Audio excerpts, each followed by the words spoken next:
Well, good morning. Good morning, everybody. Great to be starting the new term. My name is Councillor James Pasternak. I'm the Chair of North York Community Council and Chair of Government Management. And if I had any more chairs, I'd have a dining room set. The clerk has confirmed that we have a quorum, so I'd like to call the meeting to order. Welcome, everybody. I'd like to offer a special welcome to Councillor John Burnside, who has rejoined City Council, and I hope he doesn't mind if we call him the comeback kid. I'd also like to welcome Councillor Lily Chen, who was successful in her election in Willowdale. Lily and John, we both look very forward to working with you.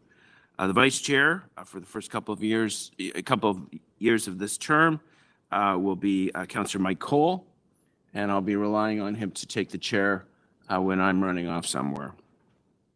Today's meeting is being held with members of council and city staff participating both by video conference and in person at the North York Civic Center in the council chamber.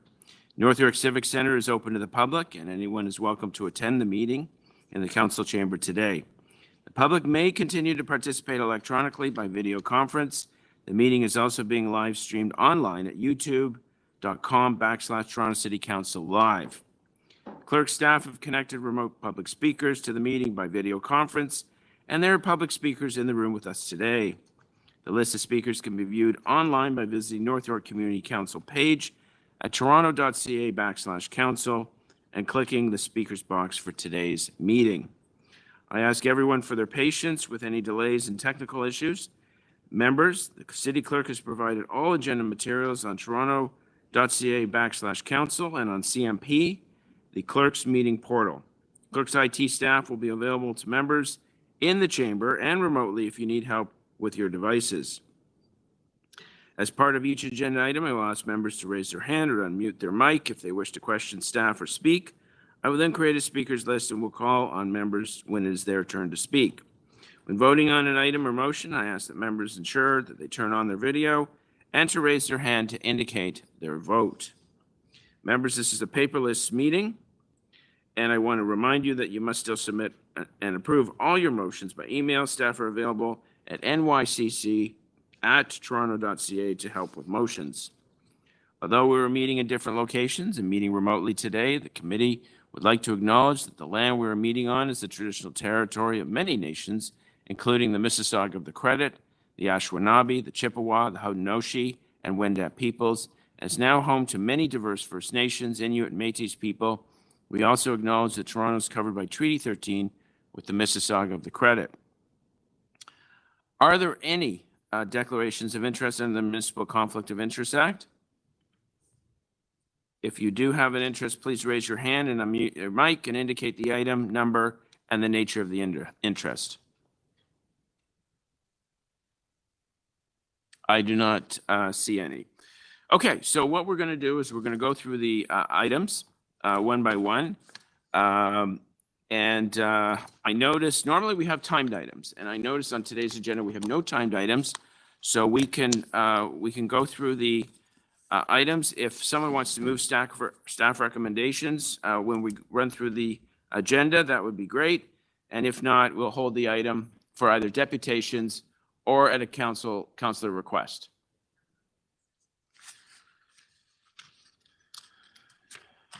Item 1, 104 to 110 Bartley Drive, part lot control exemption application, final report.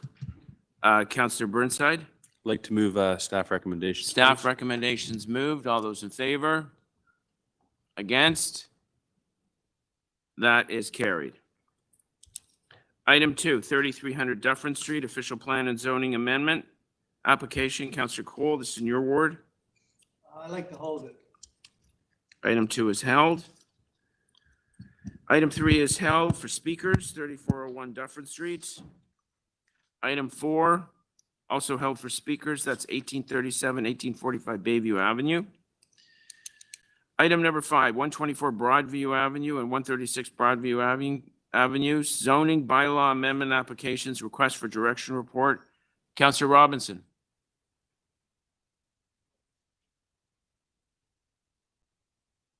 No, I don't want to move that at this time. I think there's speakers on it, I believe. No, we don't have any speakers, Councillor Robinson. Well, then You can hold it. I'd still like to hold it. Okay, held.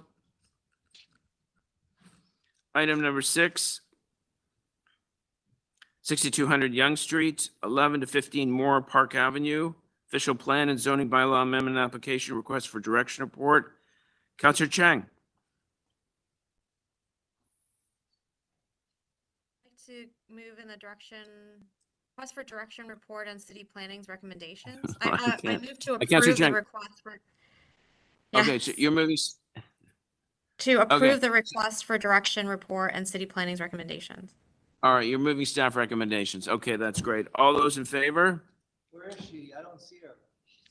She's on, she's She's remote. supposed to have her camera on, so we Her know ca- she's there. Well, here she is, Mike. There she is. It's just not showing up. And I've actually sent a message for help from the city clerk. So if someone can help me through the chat, I really appreciate it. Thank you. Sorry.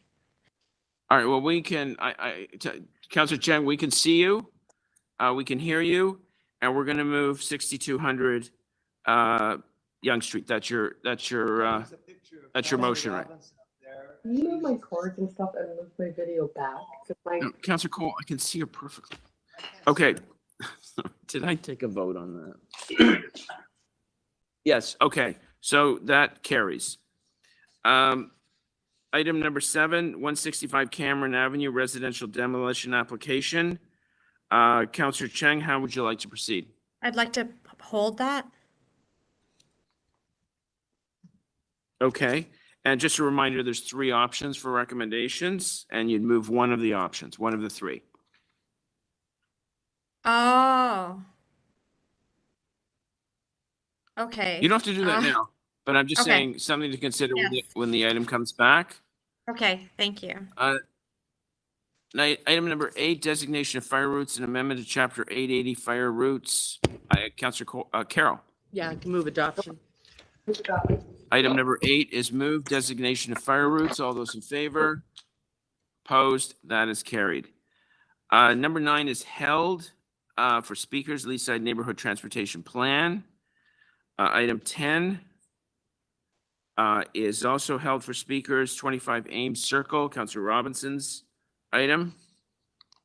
And 11, 14 Langton Avenue, application for fence exemption, also held for speakers. Item 12, 187 Sheldrake Boulevard, also held for speakers. And 181 Sheldrake Boulevard, held for speakers. All in Councillor Robinson's ward. Number 14, 9 Telly Lane, application for fence exemption, also held for speakers. And, Mr. Chair, yes, I haven't had a chance to speak to this resident. This resident is registered to speak. I'm planning on moving option number 2. I'm wondering if they still want to wait till their time comes to speak. are you talking about 9 Tally Lane? Yeah. Okay. It's, you know, Are they connected? I just wondered if I can save them some time. is Chris Idstrup here? Mr. Idstrup?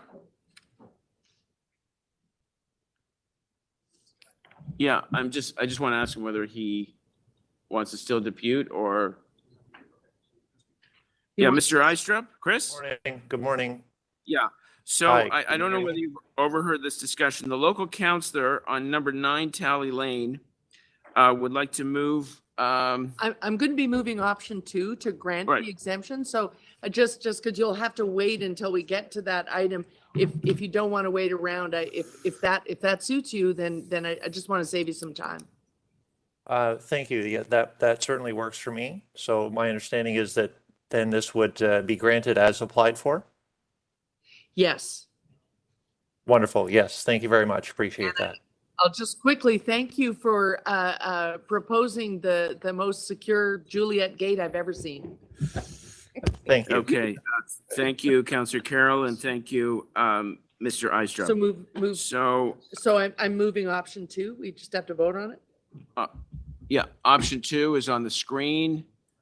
Granting the fence exemption. Conditions, all those in favor? Opposed? That is carried. Item number 15, 86 Truman Road. Fence exemption application, 2 options for recommendation. I do not have speakers on this item, Councillor Robinson. Well, this is just Sorry, what item is it? Truman Road. It's 15, 86 Truman Road. And there's no speakers on it, then I'd like to move staff recommendation 2 and adopt. If there's no speakers. Yeah. Yeah, there's no, Councillor Robinson, there's no speakers, and there's 2 options for recommendations. Are you moving option 2? Yes, I just said that. I'd like to move staff recommendation 2. All right, okay, that's great. Okay, that's before us. All those in favor? There's no swimming pool. It's cool. Opposed? That is carried. Item 16, 188 York Mills Road is held for speakers. Item 17 is 107 Alfred Avenue. Councillor Chang? There's 2 options for recommendations. And there's no speakers.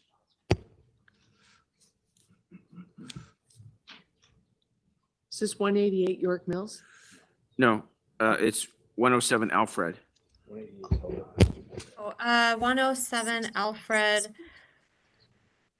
North York, I'd like to move to approve the application for a fence exemption permit with a condition. If the pool fence enclosure is replaced, the replacement complies entirely with Toronto Municipal Code, Chapter 447 fences or its successor bylaw. Mr. Chair, can I just hold that if that's the motion being moved? I just have a quick question of staff. Okay, Councillor Chang, we're going to hold that item. There's questions for staff. There's no dimensions. I don't know. How Number 18, 1 Crossbow Crescent, application for fence exemption. Councillor Carroll? There is a speaker here, Madam Chair. But if there are no concerns, it's my intention to move option number 2 here. I visited the property, and it's my intention to move option 2 here. Is Dr. Andrew Lentini on the line? He's here. You in are. person. So there you are. It's nice to see people in person. So the local councillor is moving option 2. Do you want to wait and still depute, or is that acceptable? Yeah, I offer that because it's quite a ways down the agenda, but it's, having visited the property, it's, I'm good. Okay, so let's put that on the screen and vote on it. All right, that's number 18. Motion number 2, granting the exemption with conditions. All those in favor? Opposed? That is carried.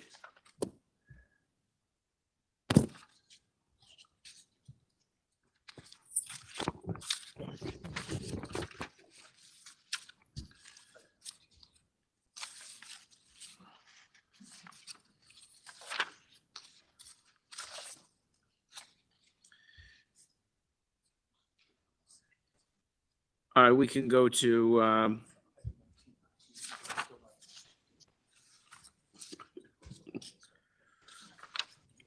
all right, there's something that's falling off the page here. Item 19, 7 High Point Road. Councillor Robinson, I do not have speakers on this item. How would you like to proceed? Sorry, did you say that? I don't believe that's mine.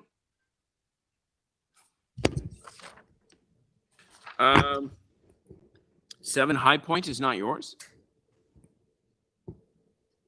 Sorry, what yeah, number? It is. High Point Road, the basketball enclosure. Now, Councillor Robinson, this is yours. We can hold it down if you're not sure Yeah, how you'd You like to don't mind- proceed. I didn't, yeah, I'm not on top of that one. Let's hold that down. All right, so we'll hold that item. There are no speakers on it, but we will They had me at basketball. we will hold it. Basketball court behind a mansion. It backs onto Drake's. No. Yeah, it's a huge mansion. They're just putting in a basketball court. Councillor Cole, you held 3,300 Dufferin Street down. Questions for staff? Yeah. Yeah.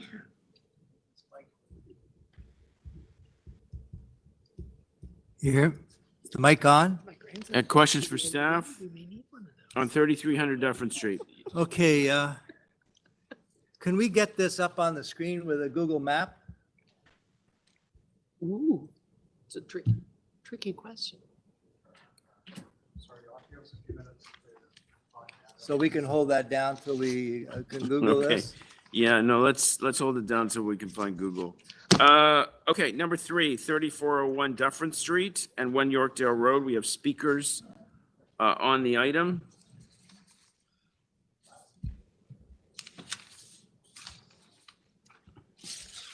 What am I speaking?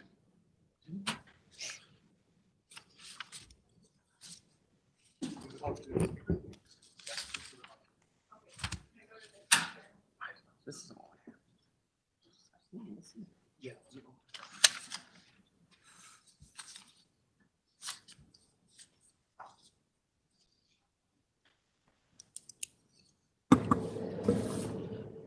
Can you hear me?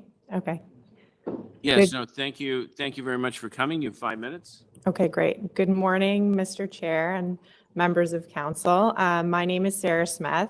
I'm an associate director at Oxford Properties and Development, and I'm here on behalf of the owner, Oxford Properties and Aimco, the owners of Yorkdale Mall.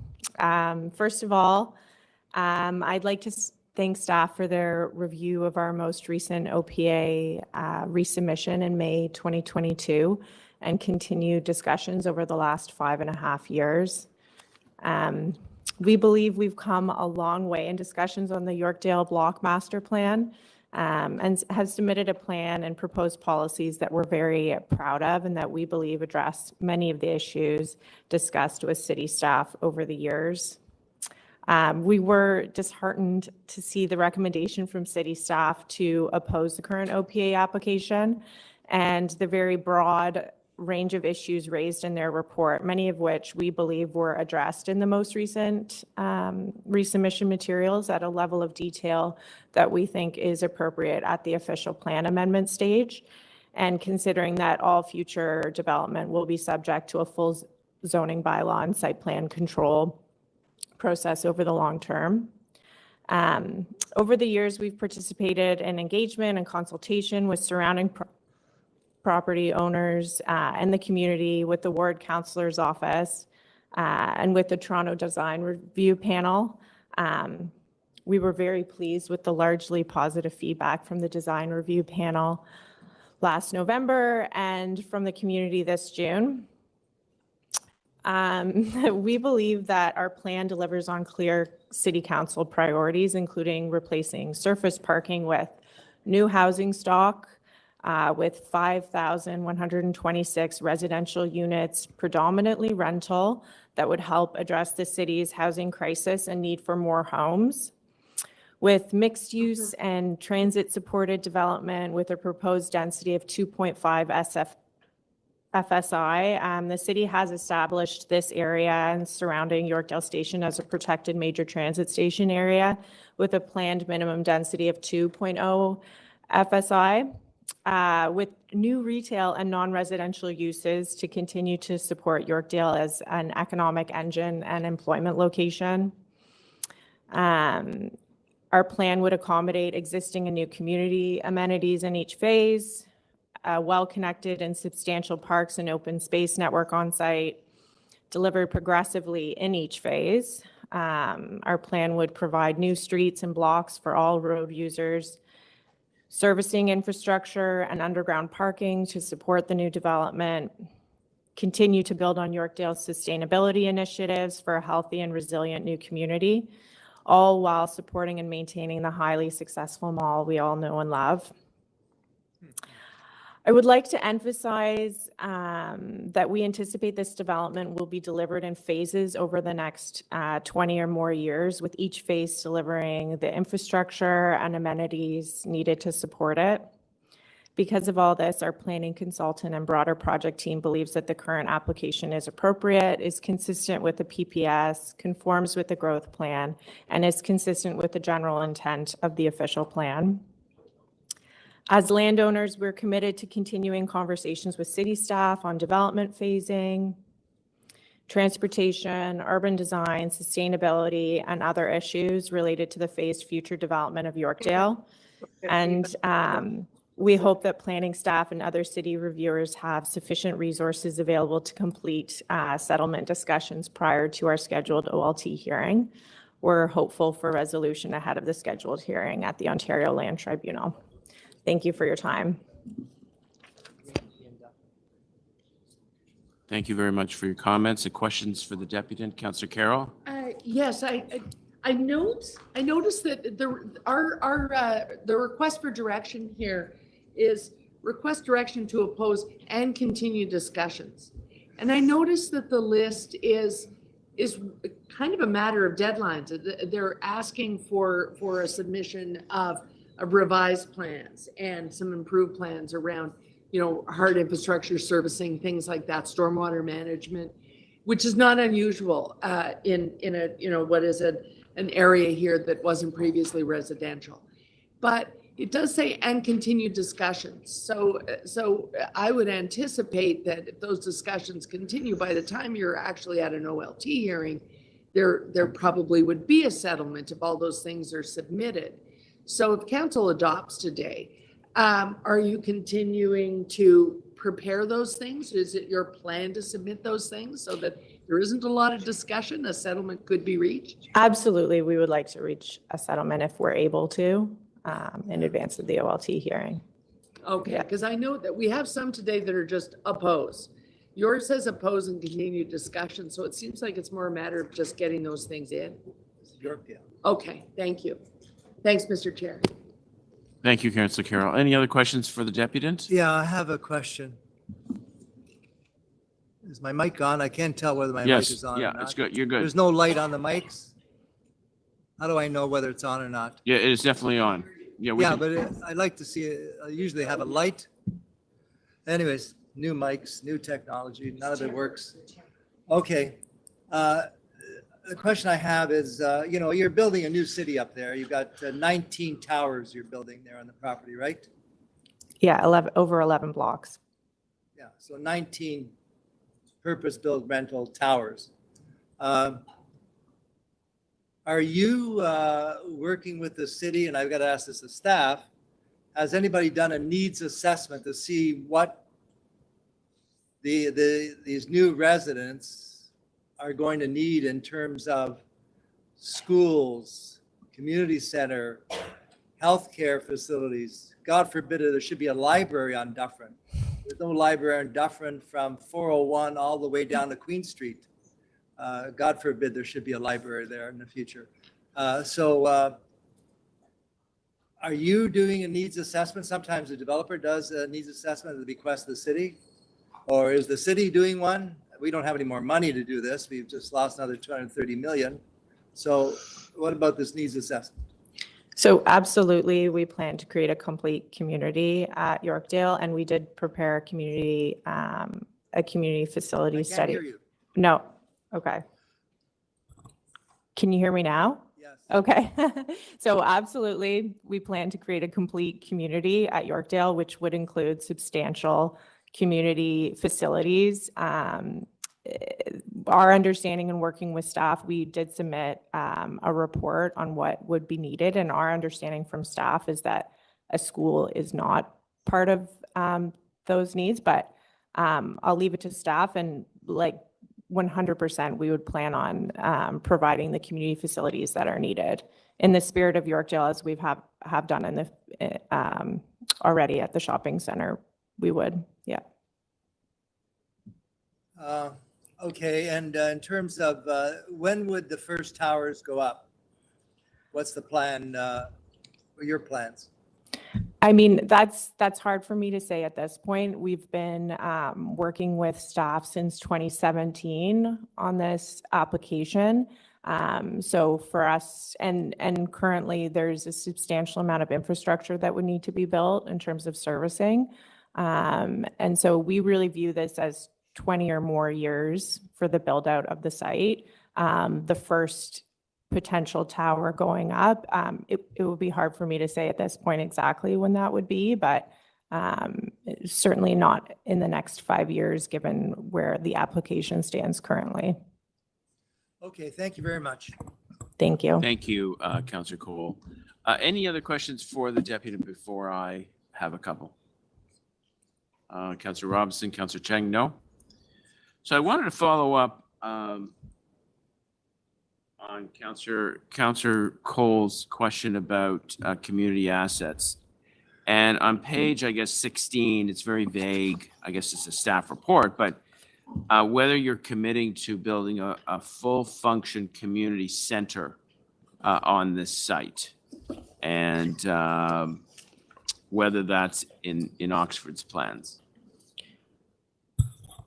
Well, I mean, certainly if there's a need for it, we would be open to exploring it. There's a lot of space in the podiums for all of these residential towers to build community facilities. So I think we would be very open to learning about specifically what you're looking for with staff.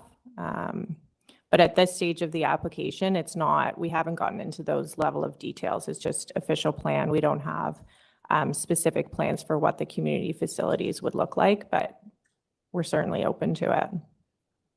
Yeah, I'll leave it at that on the community center. Certainly, if this was a downtown development, they would get a full-fledged community center, no questions asked. There wouldn't even be really debate, like Canoe Landing, for instance.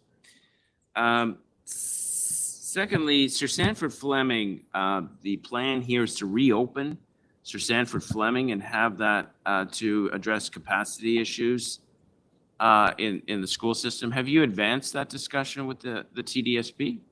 No, I have not. Okay. And parking is always an issue at Yorkdale. Could you just take me to the spot where you're required to build underground commercial or retail parking? In the report? Yeah, unless you just, what is the commitment? Yeah, absolutely. I mean, the mall is at the center of the plan. It's an incredibly successful retail asset that it's very important to the owners to keep that as part of the community and keep it a successful mall, and parking is certainly a part of that. So we would bring the parking underground underneath the future residential build out to make sure that there's still sufficient parking to keep the mall successful. Now, last question. When it comes to parkland dedication, we don't build parkland over underground parking. Where will the parkland dedication go if you can't? You're building on a parking lot. You're building underground parking.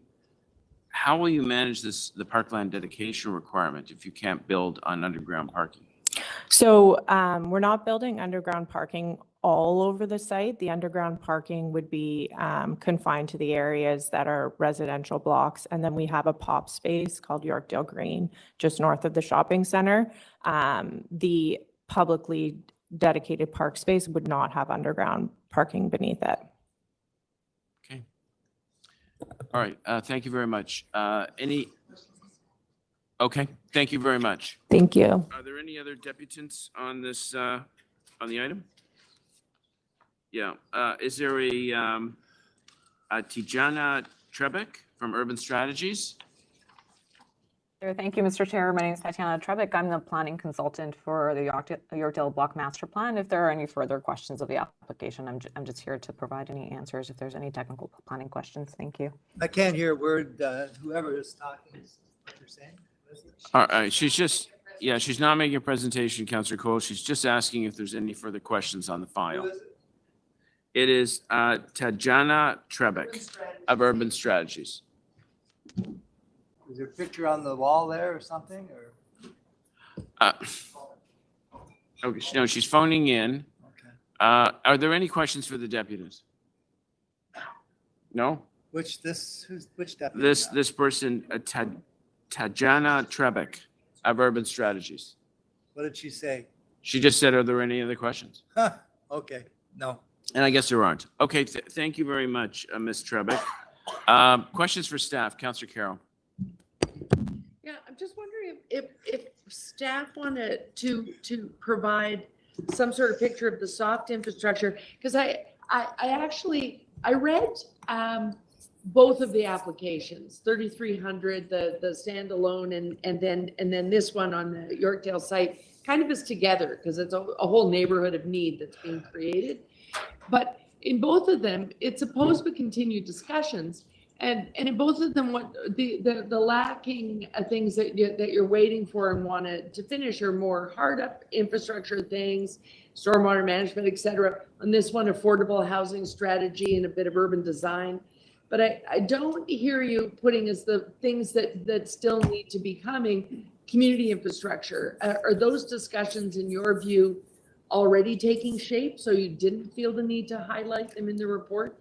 Because the local councillor and the chair seem to be asking those questions. So are they still that up in the air? So through the chair, for those that don't know me, my name is David Sitt. I am the Director of Community Planning for North York.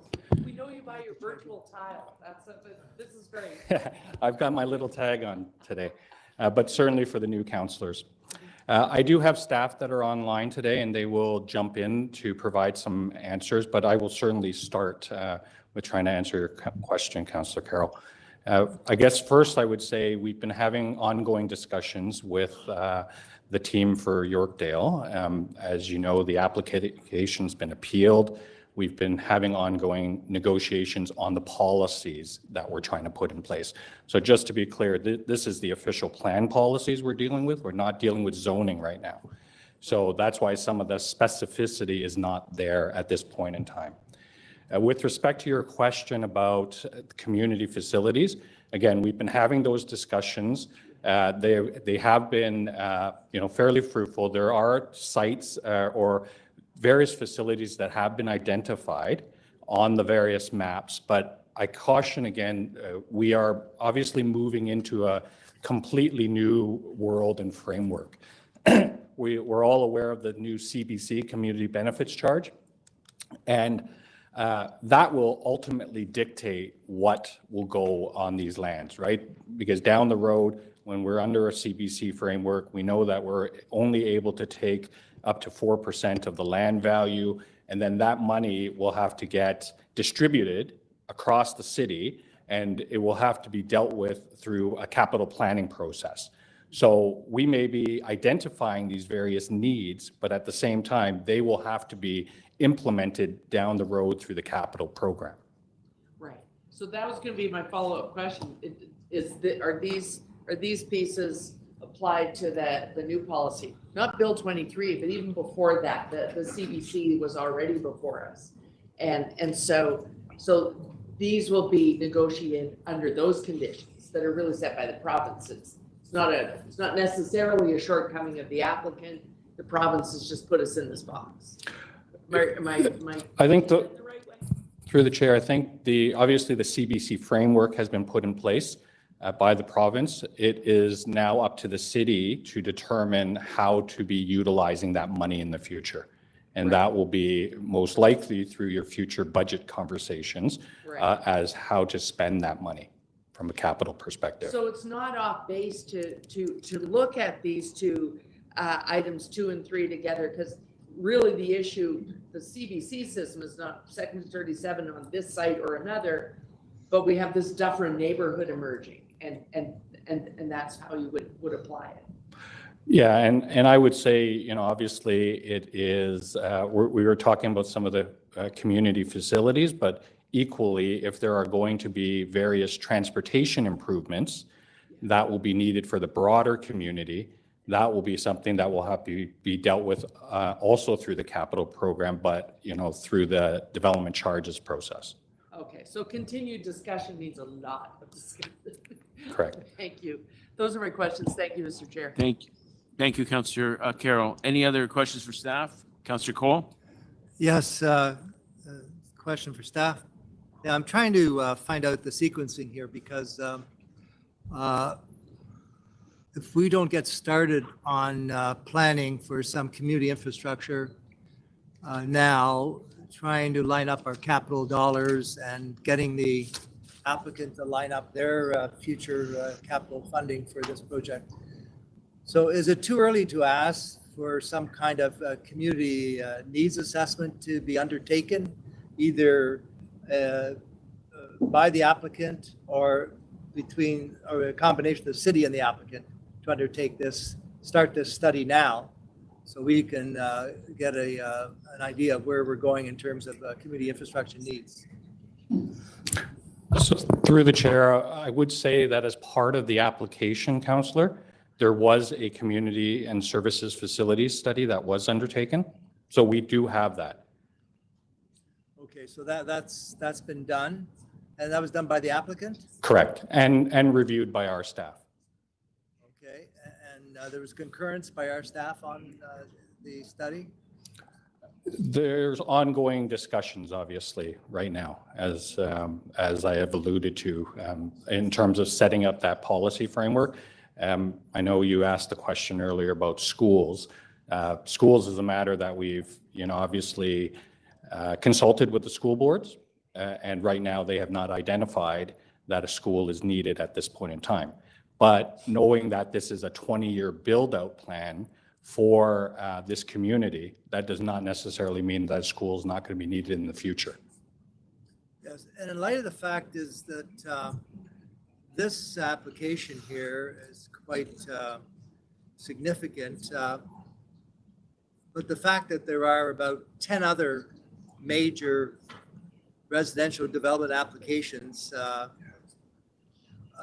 before the city as we speak, does that community needs assessment take into account all these other, we've got another one here at the old Katz's Deli site, but we've got, across the street, the old Holiday Inn, we got 3 towers there.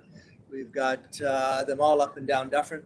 So does that community needs assessment take into account those other developments that are basically in the pipeline there at the Yorkdale area?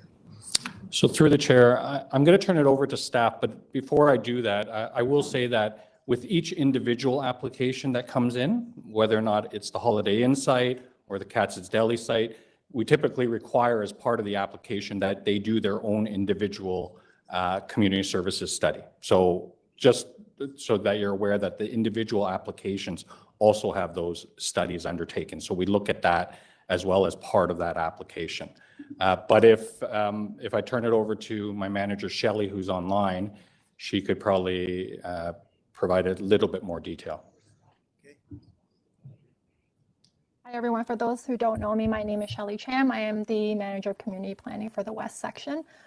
Through you, Mr. Chair, so to answer your question, Councillor Cole, my understanding is that a CSNF study does capture other active applications at the time when that study is completed. So I would take into account any active applications in the area, and similarly for other applications that are submitted, those CSNF studies would also capture active applications, and then staff would review this on a comprehensive basis. So when a new application comes forward, which I'm getting one every week up there, are they combined or are these one-off sort of needs assessment? I'm not sure of that, Shelley. So through you, Mr. Chair, my understanding is that these CSNF studies individually would be informed by other active applications that are in the area, and that staff would be considering these various studies on a more comprehensive level because it's the same staff that's reviewing the information. Yeah, and then that brings me to just the last question, Mr. Chair, is there's also the our transportation study that's taking place that's underway for this area. My concern, as Councillor Pasnak's concern too, is that the transportation infrastructure is needed not only to deal with this application here, but also for the combined applications that are coming. You know, I don't know how many you got, 10 on your side, north side there at least. He's got a wall of condos going up for rentals on the north side. I've got all these applications coming on the south side. How do we expedite the transportation master plan so that, again, we can allocate some capital dollars for improved transportation infrastructure? I'm not talking about that Harry Ferry Bridge across the 401 for cyclists. I'm talking about moving cars, basically. So how can we trigger that? So through the chair, I'm going to turn it over to one of our transportation services staff that obviously worked on the transportation management plan and has obviously also received some direction from council in terms of looking at additional work to be done there.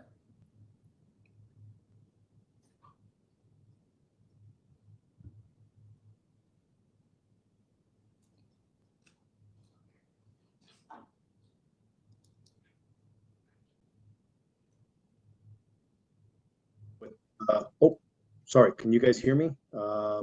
Yes. Oh, okay. Thank you. So there's various ways of dealing with the transportation infrastructure that's required for general development activity in a given area. For this specific project, we have the transportation master plan, which will identify at a high level, so to speak, what sort of transportation infrastructure is required to accommodate projected traffic volumes. But more specifically, again, that provides a high level base as to what transportation infrastructure is required. But more specifically, when these applications, whether we're talking about the Yorkdale application or any other application in an area, when they come in for zoning approvals, they will be required to submit a more detailed traffic impact study. And that traffic impact study will then, I guess, provide final details or more specific details, if you will, on what transportation infrastructure is required to accommodate the development. Again, we have a high level type of analysis now for the master plan, but when ultimately these developments come in for zoning bylaw amendment approval, there will be a more detailed assessment and a more updated assessment, because let's be honest, the Yorkdale master plan is a 20-year plan, though, so things can change between now and then. So there will be a more detailed assessment as part of the zoning bylaw amendment stages for each of these respective developments.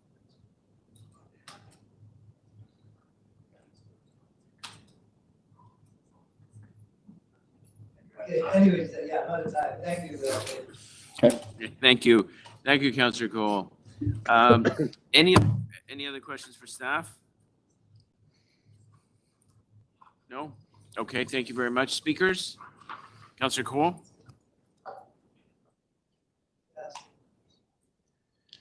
Yes, I think my mic's on. Yeah, go ahead. We're listening. Anyways, just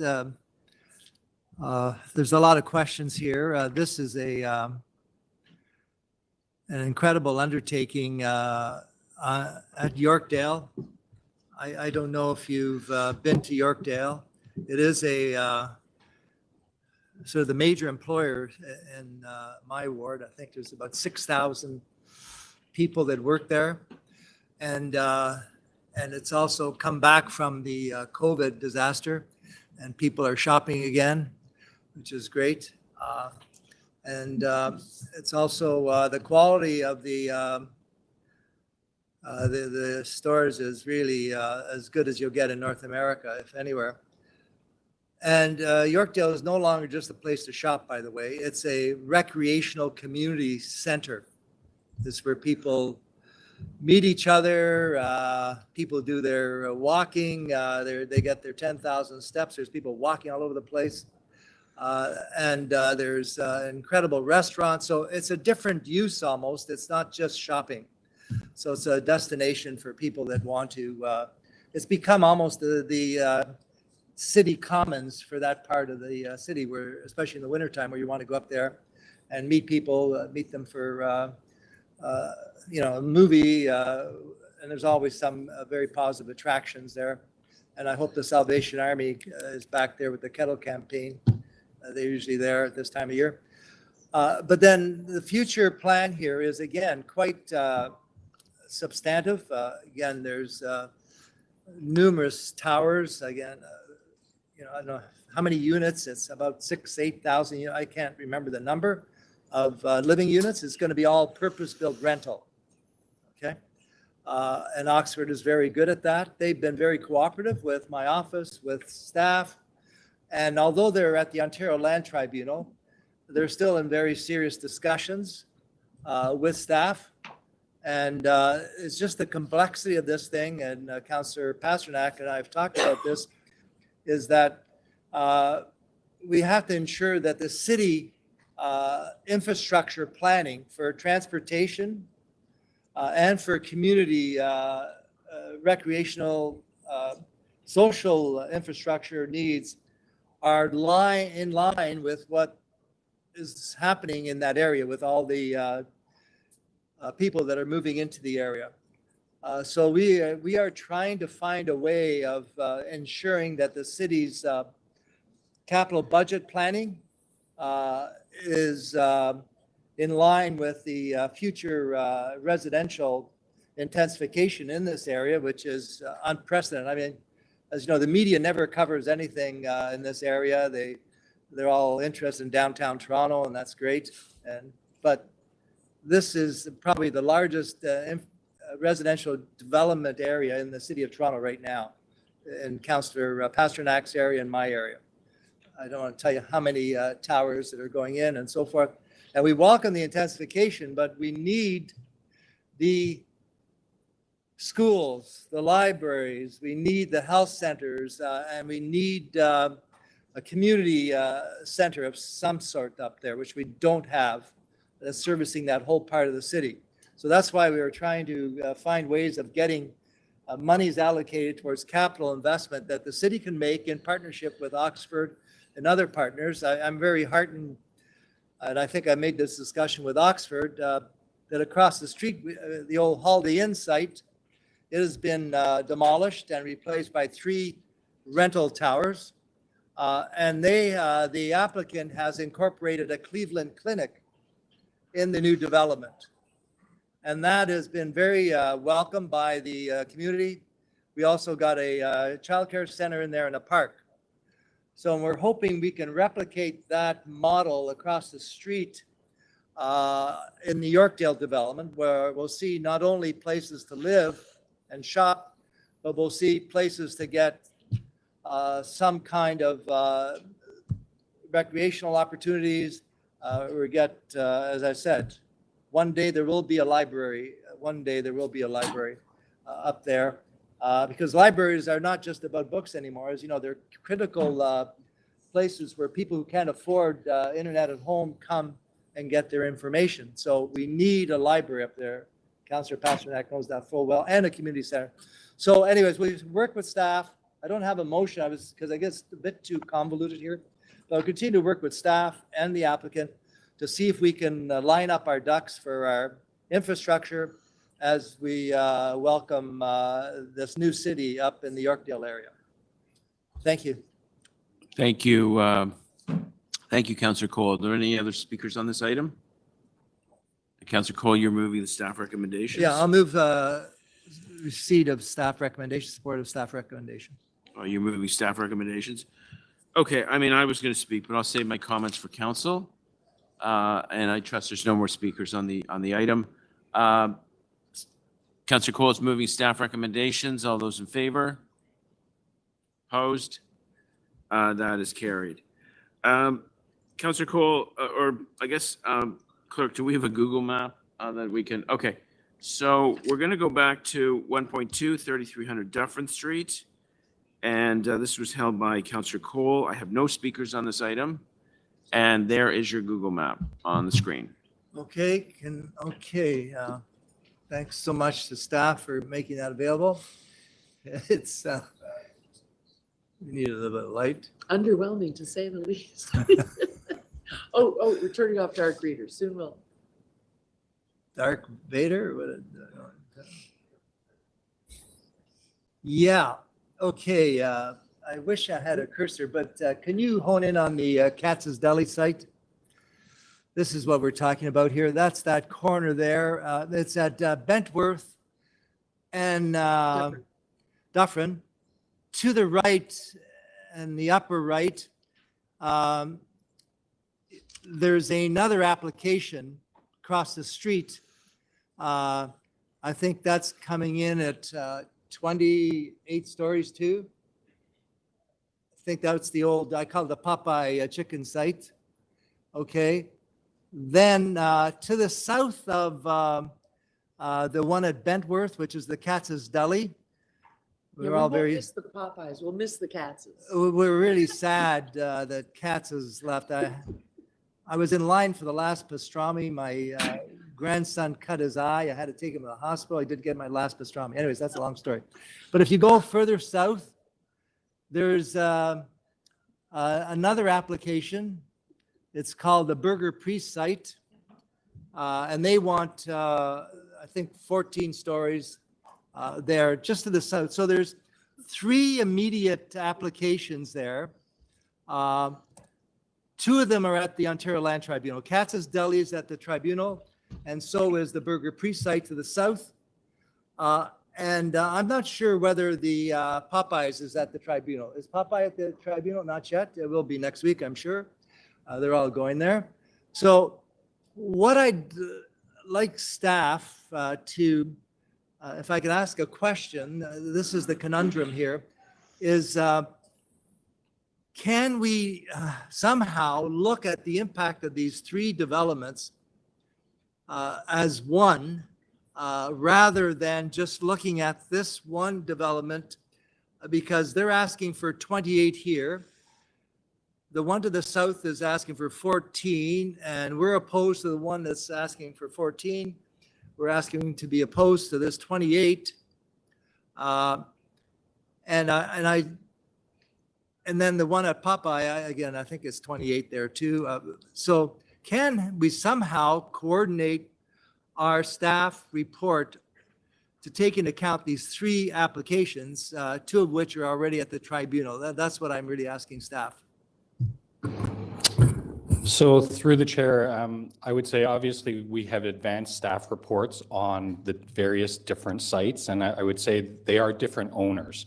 So to be clear, they're different owners. If it was the same owner and they were sites that were immediately adjacent to one another, that may be a different story. We have an item that's on the agenda today that we have that very situation. But I would say here, because we have different owners, they've come in at different times. They've been appealed by, the applicants who have different lawyers, different planners at the hearing. One thing I will say, Councillor, is that we are obviously looking at the impacts amongst the 2 properties. So when you talk about the Katz's Deli site, as well as the one just immediately to the southwest, the one that's the 14-story building, we are absolutely looking at the various impacts and how they connect to one another. There are things that we're looking at with respect to the street network, the building separation, where the parkland is supposed to be located so that there's contiguous parkland. So there are those things that we're looking at together, even though that the applications are separate and are on a different time frame. So just for your benefit, the application that is the 14-story one, there is already a hearing that has been set. So again, that answers your question about putting them together, because the hearing is already set for that site, and that's going to happen in January. Yes, and again, I had discussions with staff yesterday about this complexity. The fact is, one is already set to be heard at the Ontario Land Tribunal in January. Then we've got this that's come up, and then the complexity we have the Dufferin secondary plan right there. Yeah, and I think we call for mid-rise there. Yet they're all coming in at 28 stories, 14. So how do we basically take into account this new reality of all these new rules, given this is near a major transit station, I'm not sure it's within 500 meters or not. It's just outside the 500 meters, I think. But it's probably within 800 meters. So how do we, is there any opportunity at the Ontario Land Tribunal to say, here's what we're faced with. We've got one applicant, but then you've got two more towers across the street. And we're not even talking about what's happening at Yorkdale or Holiday Inn. So how do we ever get some coordinated planning going on in this area, given the applications coming in one at a time? So through the chair, I suppose what I would say there is, we certainly have put in place the framework for what should be happening here. You mentioned the Dufferin Street secondary plan. That secondary plan, by and large, is in effect right now, and you're right. It calls for mid-rise buildings on Dufferin Street. And so, part of that is why we are opposing these applications, because they are coming in higher than what the vision for the area is. So that's why we're there, and that's why this report is in front of you today, is to seek your direction to go to the board to oppose it. Okay, thank you very much, David. Thank you, Councillor Cole. Are there any other questions for staff on this item? No? No. Speakers? Yes, thank you. Councillor Cole? Yeah, thank you, Chair Pasternak.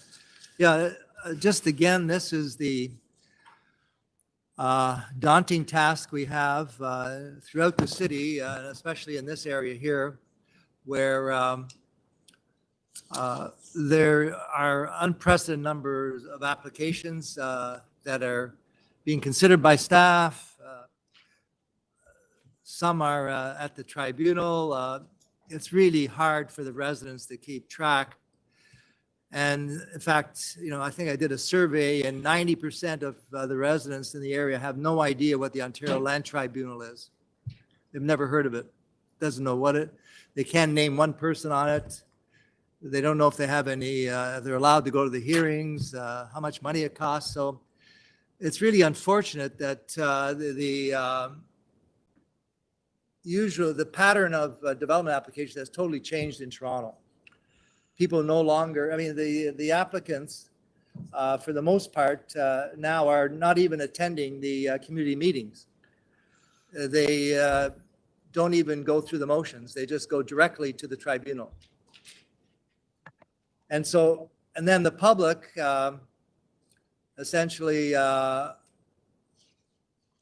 phones my office up, they phone the planners, they're very frustrated, and they say, well, you got to stop it. And you try and tell them about the fact that the changes. I'm not even talking about Bill 23 and Bill 39 and Bill 3 and Bill 109. I'm not even going there. I try and keep up with that. So I just think somehow we've got to come to grips with the new reality here of planning applications, and we've got to, because the province is refusing to let people know about the tribunal. They don't want anybody to know about it. They don't want to give out email addresses or phone numbers or names of members of the tribunal.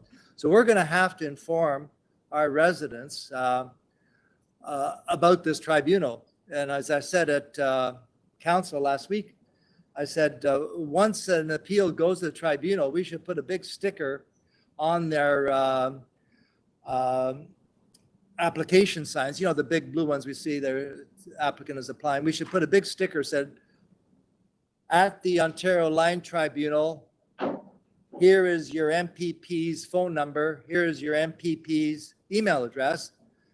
Maybe they can get you a hearing before the secretive Vatican Ontario Land Tribunal. They might be able to do that, because right now, the residents are not being told about these appeals.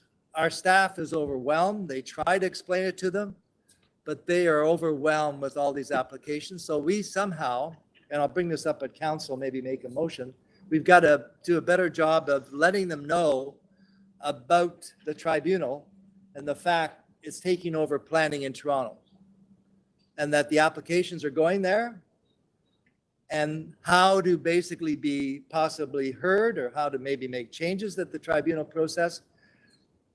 Rather than right now, what is happening is our staff basically is unable to essentially explain to them because they don't have the money, the resources, or the staffing power to explain these changes that are taking place. Where I think I've got 94 applications in my ward alone for development. Probably almost 1/3 are already at the tribunal.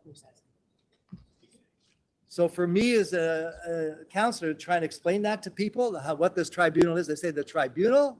What's that? I thought it was the OMB. Where's that?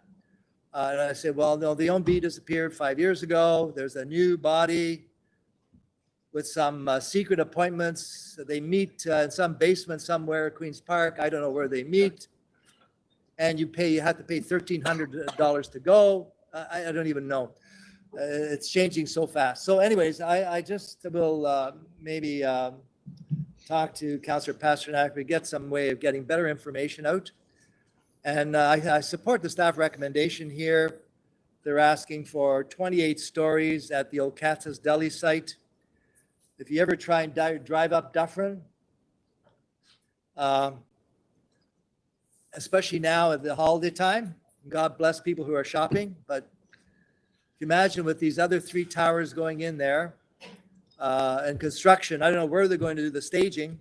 Your time, Councillor Cole, your time is pretty well up. Anyways, many questions, no answers. Thank All you. right, thank you, Councillor Cole. Any other speakers? Councillor Carroll? Just briefly, I have to say that, yes, there are a lot of changes going on, but I think we have to take that on ourselves. I consider that to be my job. That's why they're paying me the big bucks. What the planning department has to do is highly technical. And so it is sometimes hard for them to sort of take all the technicality out of their language for the residents. They do their very best, but putting it into layman's terms, I consider that my job. And in some neighborhoods, there's a capacity and I can speak at a certain level of complexity because of the amount they've been through and the amount they've taken on themselves and know. And in others, I know that every time I go in there with an application, I'm going to be starting from scratch in terms of educating them as to the process, but it puts me in front of them. And that is my job, to engage. And so if we're going to say that we don't do it with our own e-blast and newsletters and engagements in person as counselors, we got to put it back onto staff, and it's going to cost a whole lot of additional dollars and resources they don't have. I'm not sure that I will be supporting that motion because I know that with MailChimp and a database of tens of thousands of people, I get a lot of information about the OLT out every Thursday of every week of the year. Thank you, Councillor Carroll. Any other speakers on this item? Okay. Councillor Cole, are you moving staff recommendations? Yes, I am. Councillor Cole is moving staff recommendations on item 1.2, 3300 Dufferin Street. All those in favor? Opposed? That is carried.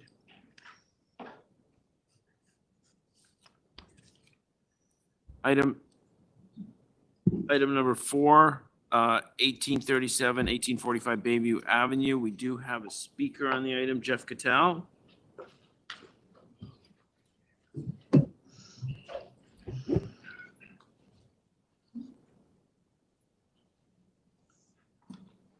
Jeff, welcome. Thank you. You have 5 minutes.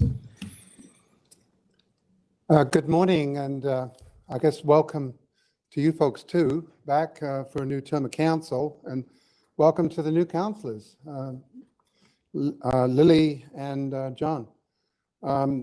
It seems kind of dark in here. I don't know, maybe it's lighter now, but it was, when I first came in, it seemed like I was entering a cavern, but not the Beatles cavern. I'm representing the Leaside Residents Association today, and we've involved with this application for quite a while. It seeks permission to construct, it's at 1837 to 1845 Bayview Avenue. That's on the southeast corner of Bayview and Broadway, north of Eglinton and east of Bayview. Right on the northeast edge of the Bayview focus character area resulting from city planning around the coming LRT. There was all that Eglinton Connects planning that was done. This is right on the edge of that area that was looked at. The proposed building would contain 288 dwelling units, 256 square meters of non-residential uses, and 91 parking spaces. The LRA submitted comments on the preliminary report in February 2022, participated at the community consultation meeting in May, and then we submitted extensive further comments to city planning in June following the community consultation meeting, and we continue to work with the community, which is quite engaged in this application. A lot of concerns. The LRA, principally, we're very much in support of the staff report. We would thank staff for their work on this, particularly the comments with respect to built form, which is the biggest issue uppermost in everybody's mind as a first draft. The built form of the proposal does not conform to the relevant policies of the official plan and the Yonge Eglinton secondary plan. The proposal at 25 stories is too tall and does not provide adequate transition to the Bayview and Broadway frontages, nor down to the built-up zones of low-rise neighborhood designated areas to the east. On adopting the Yonge Eglinton secondary plan, City Council was of the view that any new building on the subject property should be no higher than 6 stories. While the province, if you may recall, City Council approved the Yonge Eglinton secondary plan and then submitted it as required to the province. Months and months and months later, the province came back and they overruled the city's plan and they made changes, a lot of changes. They deleted the 6-story site for the 6-story limit for this particular site and introduced a variety of amendments. And in fact, what they did is really spot revisions. You know, sites were changed, but they kind of, in a sense, missed a lot of stuff because a lot of the policies stayed the same. So you've got kind of a mismatch between this site and the policies. The policies talk about how heights and massing would be reduced going from Yonge to Mount Pleasant to Bayview. Bayview is the lower amount. And then the heights and the massing would decrease going from the corner at Yonge and Bayview and Eglinton out to the north, out to the east, and so on. It's a logical sort of a gradient. And so this thing doesn't fit, is basically what it amounts to. So the LRA is of the view, and city planning is of the same view, that as a whole, the policies of the approved secondary plan envisages a mid-rise, not a tall building on the subject site. The Leaside Rent Association letter to Jason Sy, the planner, last June sets out our planning concerns in detail, which I've just summarized, based on our analysis of the applicable planning documents. Now, so you know, there's a whole bunch of issues, you know, the usual stuff, transportation and setbacks and site and so on. But in addition, it's sort of interesting that this application is right on the flight path of the heli service from Sunnybrook Hospital. And yet the application does not include an assessment of the relationship of the helicopter transport to and from Sunnybrook Hospital, its flight path, and the datum adjusted height of the proposed building, which sits at the top of a hill, basically. You know, it's way higher than the Bayview Eglinton intersection. So finally, this application was submitted in November 2021, over a year ago. The application is unchanged from the initial application considered in the preliminary report to council, February. The the LRA is extremely disappointed that the applicant has failed to refine their application in any way to respond to the identified planning policy issues and the community concerns. We would request, the Leaside Run Association would request that this council support the staff report recommendations to City Council, including attending the Ontario Land Tribunal in opposition to the zoning bylaw and site plan amendment applications. Thank you, Council. Thank you, Jeff. Are there questions for the deputants? No? Okay. Thank you very much. Questions for staff? Councillor Carroll? Just a quick question. I note that in this case, it's a request direction to oppose, but it does not say and continue discussions. Do we take that to mean you're drawing a line under it? It's just oppose for similar reasons to those just outlined by the community?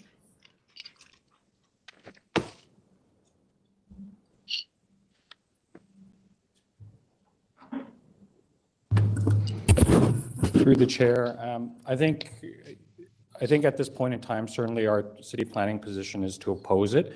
If the OLT approached the city to request if we wanted to participate in any kind of mediation discussions, we typically would not be opposed to that. Okay. Thank you. Thanks, Mr. Chair. Understood. Thank you, Councillor Carroll. Any other questions for staff? No? Speakers, Councillor Robinson, this is your ward. Are you moving staff recommendations? Yes, I am. And I'd Okay, like to well, speak on the matter. So, Yeah, Councillor Robinson. thank you very much, Mr. Chair. I would like to thank city staff for this report. I will be fully supporting the recommendations to direct staff to oppose this application at the OLT. This is very concerning for the local residents. You've just heard from the head of the Residents Association, Jeff Cattell, who did a great job, I think, really summarizing the concerns of the community. And I'll just try to augment what he said and not repeat. But we have heard from hundreds of residents on this application. And I have to say, the community consultation meeting was very well attended and very active. Lots of great engagement in the neighborhood. There's a new organization that's popped up to work with the Leaside Residents Association. It's the Bayview Broadway Group Good Planning Incorporated. Bayview Broadway Good Planning. And this residents group has mobilized the neighborhood and raised significant funds to represent our community at the OLT. And like I said, in conjunction with the LRA. So the proposed building will tower over the designated neighborhoods to the east. There'll be significant wind and shadowing impacts. And as outlined in this report, we need to, there's significant built form. Jeff Cattell talked about built form and a need to improve the transition to surrounding properties. So as Jeff indicated, a lot of great suggestions and productive discussions have happened, and yet no reaction. No adjustments made by the developer. This application proposes a tower within the Bayview focus area, which the Yonge Eglinton secondary plan characterized as mid-rise. And so you can imagine, and this is up the hill. It's not at the intersection. It's up the hill and it's on a hill, which really exacerbates the problem. So along with built form, the proposal does not conform to any key public realm policies, including transition to a consistent streetscape with the adjacent properties and animation of the Broadway Avenue public boulevard. Like, no thought has been put into how we collaborate or work together. It's just this big, ramming this into the neighborhood. It's very unsettling and disappointing. So this could set a precedent. This could set a precedent. There are several development applications in the works in this exact area. And we need to have the transportation network the infrastructure, the green space, and the community services to support our growing community. Imagine if we'd done all that. That's why I'm so disappointed that the So final, great to have press conference when the bill's passed. Yeah. That's because our city manager. Sorry, Councilor Robinson, I'm sorry, I got distracted by my colleagues here. You're done? no, I'm not done, but I couldn't be heard because there was a lot of talking. So I stopped until the talking stopped. Okay, Okay, so. no, we apologize. That's why I'm so disappointed that the final decision is now is out of the hands of City Council. It's out of City Council's control and firmly in the hands of the province's Ontario Land Tribunal.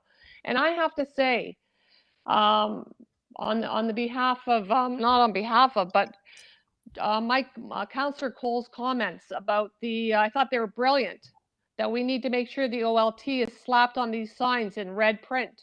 See, somebody agrees. Otherwise. Yeah, I think that's a brilliant concept. See your MPP. So thank you for that suggestion, but I would like to conclude by thanking staff and the many residents who continue to be engaged in this file. Thank you very much.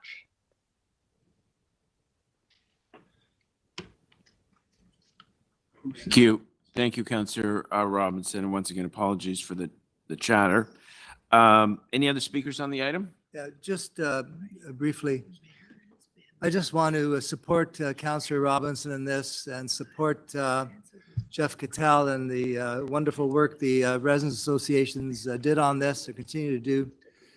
It is really daunting for them to spend so much time on all these applications. And it's just an enormous task that the Residents Association have because of the complexity and the ever rapidly changing rules and the driving of all these applications to an unelected, secretive body called the Ontario Land Tribunal that now decides the future of our city. So I totally support Councillor Robinson and the community's frustration or having these changes micromanaged. Now, they did the same thing at the, as Councillor Robinson knows, the Midtown and Focus, they did the exact same thing. They looked at individual sites and changed heights and densities one by one, as if there was a wish list from the developers, and they checked them all off. So I've done this again here, unfortunately. But again, I totally support Councillor Robinson, her efforts to protect her community, and hats off to the hardworking people who volunteer to support local planning decisions. Thank you. Thank you, Councillor Cole. Any other speakers on the item? Okay, staff recommendations are on the floor. Moved by Councillor Robinson. All those in favor? Opposed? That is carried. Item 1.5, 124 Broadway Avenue, 136 Broadway Avenue. The item is being held by Councillor Robinson. There are no speakers on the item. I have questions of staff. Well, yeah, okay. But Councillor Robinson has held the item, so she'll go first. Questions for staff? No, I don't have it. I just would like to speak. I Okay. have questions of staff. All right, Councillor Carroll, questions for staff? Thank you. Yes, on this one, this is another attendee OLT in opposition. And I note that it doesn't say continued discussions. I'm fairly concerned, though, the checklist of things that are outstanding that you would want to ask the OLT to please make conditions include the issue of rental replacements and relocation costs.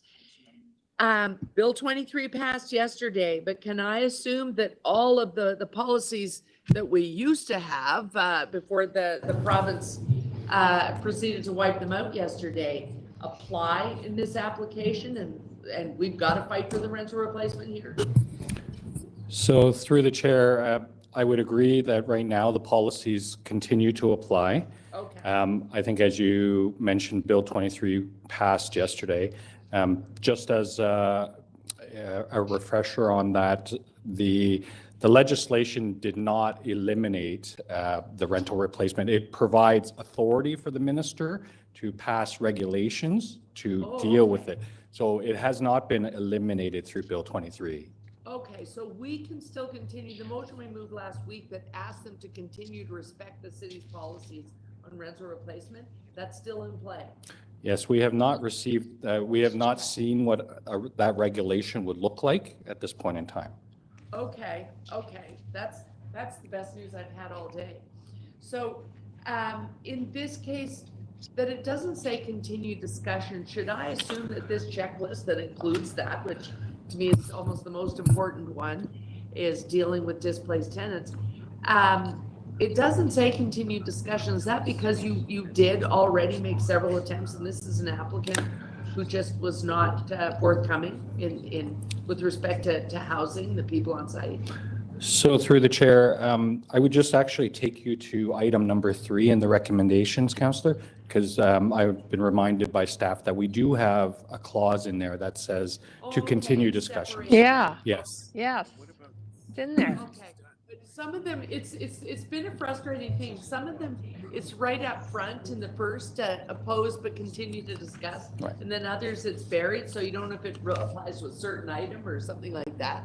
I would love consistency there, because I don't know if it's when it's missing from the top general recommendation, you wonder, is this an application where that's gone sour and there's no talking anymore? That is good to know. That is very good to see. I didn't see that down at the bottom. So you can continue to work on them and make clear to them the council takes rental replacement extremely seriously. You don't need an extra motion for that. We're well on the record. Yeah, It's and on there the- is it's in the obviously a report. separate process. Yes, I know it's in the report. I'm just trying to underscore its importance, Councillor Robinson, given the discussions last week with Okay. council. All right. Yeah. So while I have the floor, I'm asking that question. If Fair enough, planning is but going to you're out of time. underscore how very important council holds rental replacement. Yes, no, that was clear last week. Thank you, Councillor Carroll. Thank you, You're- but I didn't get my answer from staff yet before I was interrupted. So if I can just get that answer, that Okay. would be nice. Yes, okay. Staff, would you like to answer the question, comment? Yes, through the chair, the rental replacement will be an ongoing discussion and we will continue to enforce our policies. Thank you. Okay, Thank those you. are my questions. Okay. I will want to speak for a minute. All right, thank you, Councillor Carroll. Any other questions for staff? No? Speakers? Yeah, Councillor Robbins? I'll let And then- Councillor and then Carroll. Councillor- Yeah, no, I'll let Councillor Oh, Carroll sure. speak first. Sure. Councillor Carroll? Sure, because I have no motions or anything. I just wanted to underscore, I'm painfully aware, we talked about how desperately we need to build housing in council last week. And so if you were armchair looking at our agenda, what we have before us is a whole bunch of requests to oppose at the OLT. But that's my reason for asking the questions I asked today, to make sure that people understand that our opposition in all of these cases has been about the checklist. There are ones where we've received no checklist on green standards. This one, we haven't resolved rental replacement. Along Dufferin, a lot of hard infrastructure and affordable housing not yet discussed. We do still want to build housing. We don't mean for everything to end up at the OLT, but if the development community is not going to pay attention to what our plan, what planning staff, and most importantly, what council has made very clear are their prominent priorities, it's pretty hard for us to do anything but give the directions we're giving today to get them to the table to discuss the things that must go with the housing. Thanks. Those are my comments. Thanks, Councillor Robinson. Thank you. Thank you, Councillor Carroll. Councillor Robinson? Thank you very much. And I just have a few comments on this one. I mean, I don't have to say much to Councillor Cole because he lives and breathes what I do at Midtown and all the challenges we've had there just during the council election, the recess or whatever you want to call it. I guess best to call it the election. A new onslaught of applications in this area and beyond. and very concerning about the aggressiveness of the applications. So again, the top issues with this are height and built form. And I won't belabor the issue, but I could go on about that forever. The setbacks and built form, site organization, unbelievable. And then the unit mix, the proposed unit mix does not even come close to meeting the policies of the Yonge Eglinton secondary plan. And public realm, not acceptable, not meeting any of the relevant policies. You know, we are looking to widen and improve the streetscape on Broadway. Have you ever walked Broadway? And open space and mid-block connections, all the things that way back to Karen Stintz, Councillor Stintz, and Matt Lowe and I worked on, you know, 12 years ago and developing these policies for this area and thought by this point we'd be actually implementing. So it's very deadening, quite frankly, to look at the lack of landscape and the lack of scale, sunlight, sky view, like all these issues are just mammoth.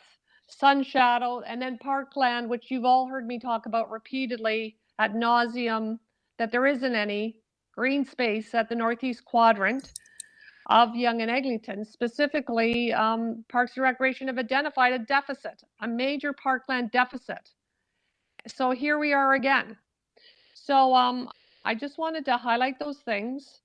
But I will be moving staff's recommendations. Obviously, they're excellent. And thank you again to staff for their hard work on this application. Thank you, Councillor Robinson. Any other speakers on the item? No? Okay, Councillor Robinson is moving staff recommendations. All those in favor? Opposed? That is carried.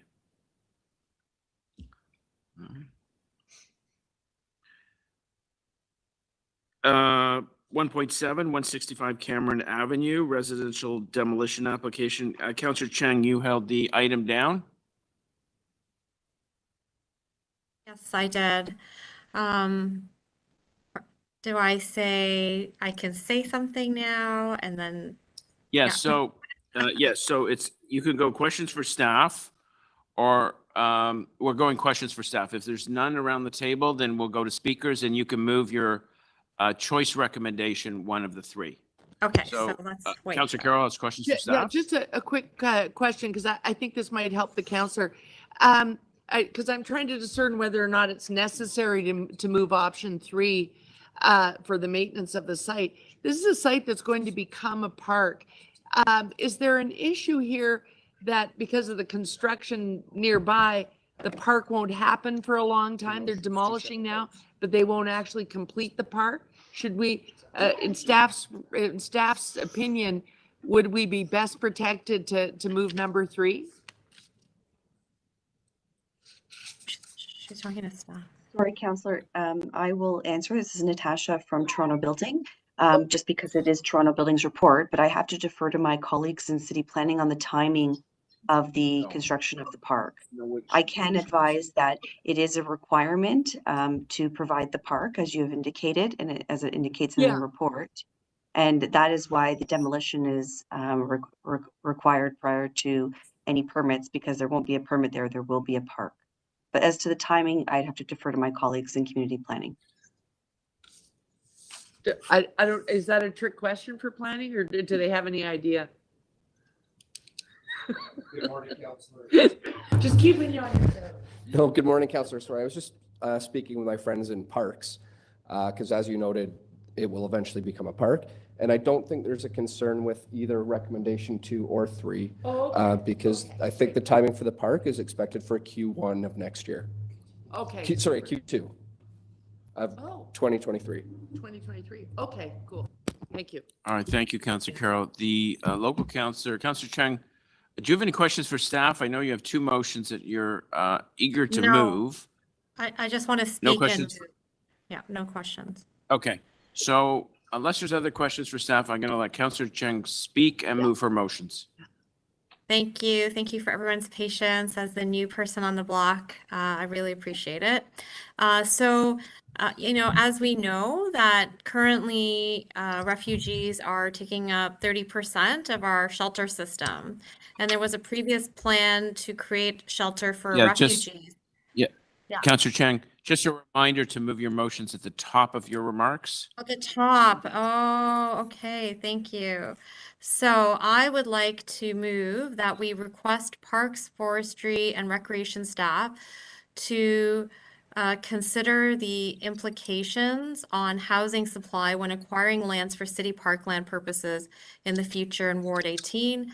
I'd also like to request a director of community planning, North York District, to work with other appropriate staff and myself in future to look for opportunities for small scale shelter and or transitional housing in Ward 18. So I am moving to approve the application to demolish the single family dwelling without any conditions. But I just want to say that, this is me jumping into something that's already in motion.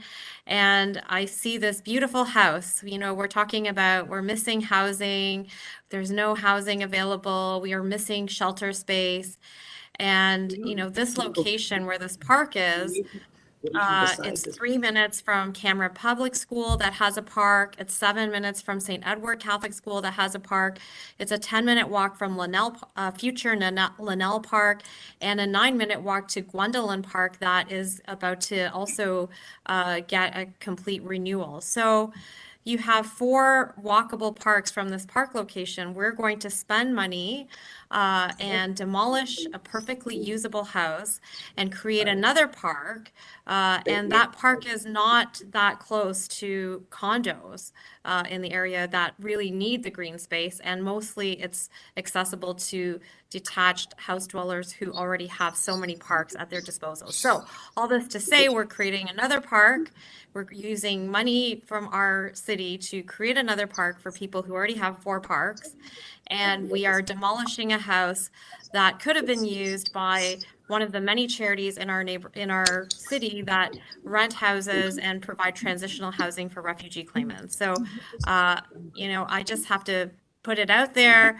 We should not be demolishing houses. If there's any way we can be acquiring houses or delaying demolition so that housing can be used to provide support for transitional homes for refugees would be a much better use of this resource that we are going to demolish. So I just have to say that on the record, but I do approve the application. I worked with parks, I worked with legal, and there was no way to avert this demolition. So I approve this demolition and for single family dwelling without any conditions. Thank you. Great. Well, thank you. Thank you very much, Councillor Chang. And once again, it's great to have you at North York Community Council, and congratulations again on your election victory. Thank you. Okay, so are there any other speakers on the item or questions of the mover? No, I don't like it. Keep looking over there. Okay, so if we can put the motions on the screen, the clerk has advised me we vote on them separately. So let's put them on the screen at seriatim and vote on them accordingly.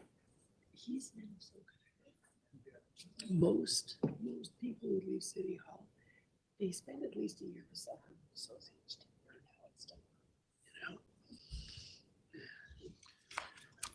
Okay, first motion is on the screen. Approve the application to demolish a single dwelling without any conditions.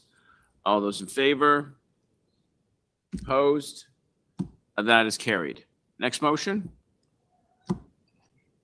Are they in order? There's no policy issue here. We can move these? Yeah, these have been, Okay. yeah, these have been screened.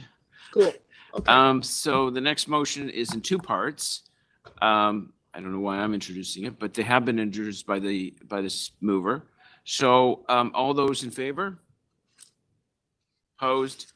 That is carried. Thank you very much. Okay. Item number 9, Leaside Neighborhood Transportation Plan Status Update. Is Holly Reed either in the room or there we go? Okay. Thank you very much for joining us, Ms. Reed. You have 5 minutes. Where's that yelling coming from? I get done by Somebody was lunchtime. yelling. No, it's. Okay, you can hear me now.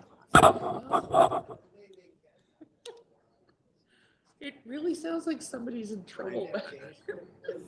Yeah. Good morning, Chair Pasternak and Community Council members.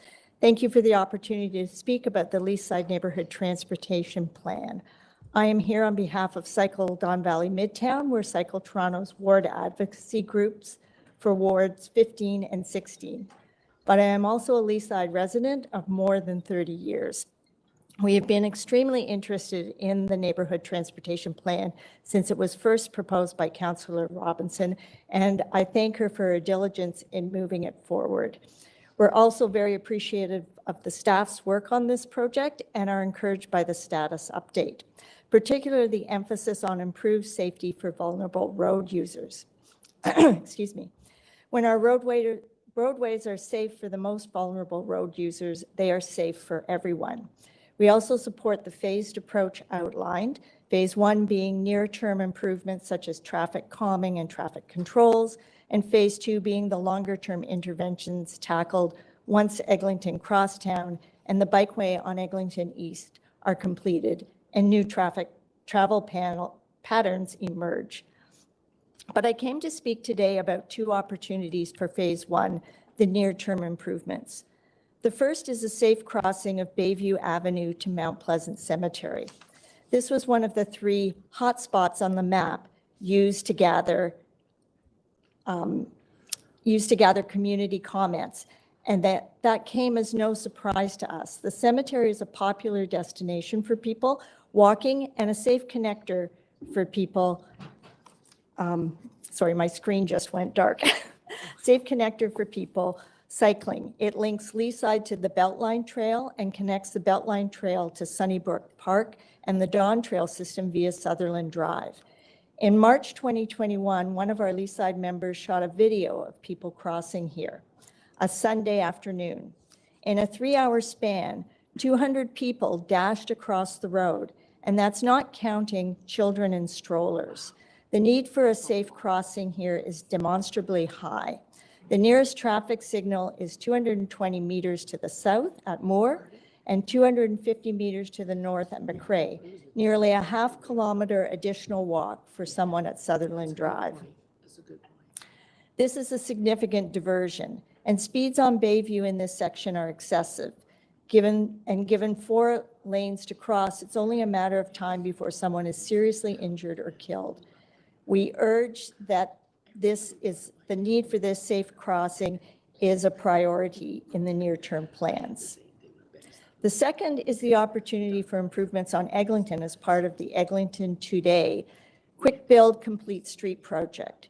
Phase 2 of this project, which will run from Mount Pleasant to Brentcliffe, is planned for 2024 and includes a protected bike lane.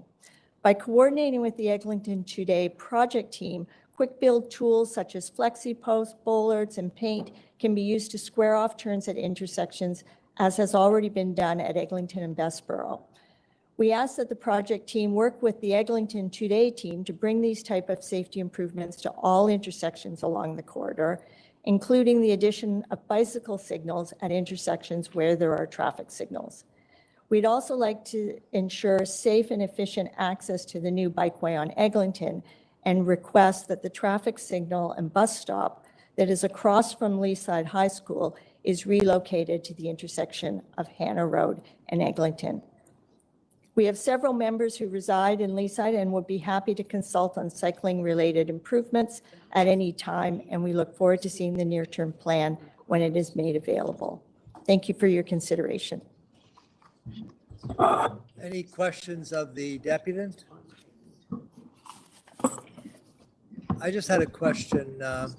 You mentioned one of my favorite topics, Eglinton yesterday, or Eglinton today. Are they building those protected bike lanes there on the north and south side of Eglinton and Leaside there? That was the plan in Eglinton Connect Streetscape, and the plan has not been developed further. Community consultation, as I understand, will begin in later in 2023 with the idea of implementing it. But the plan is for a protected bike lane through Eglinton across where the LRT is underground. Yeah, are you aware of the problems we're having? Councillor Matlow, myself, are having to the west of you, where they've put in the protected bike lanes, and now everybody's up in arms because of the chaos they're causing. I'm not aware of that development on that. I'm not aware that anything has really been implemented out on the west side of Eglinton, other than the demonstration section by Metrolinx between Avenue Road and Holly Street. Yeah, I just encourage you to maybe travel west and see what people are so upset about. From Yonge Street all the way to Keele Street, they're putting in all these, taking away parking and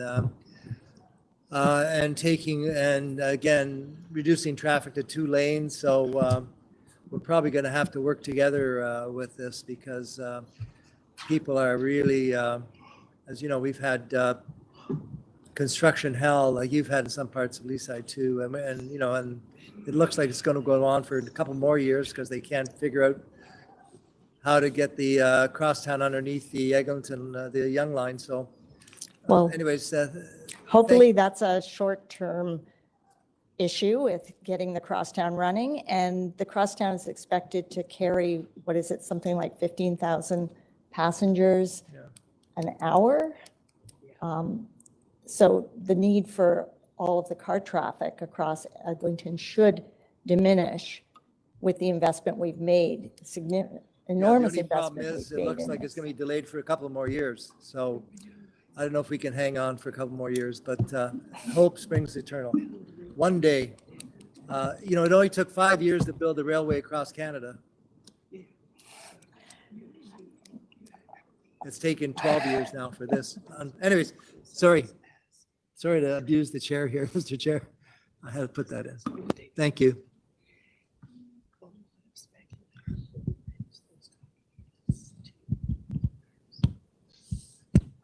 That's why the experience.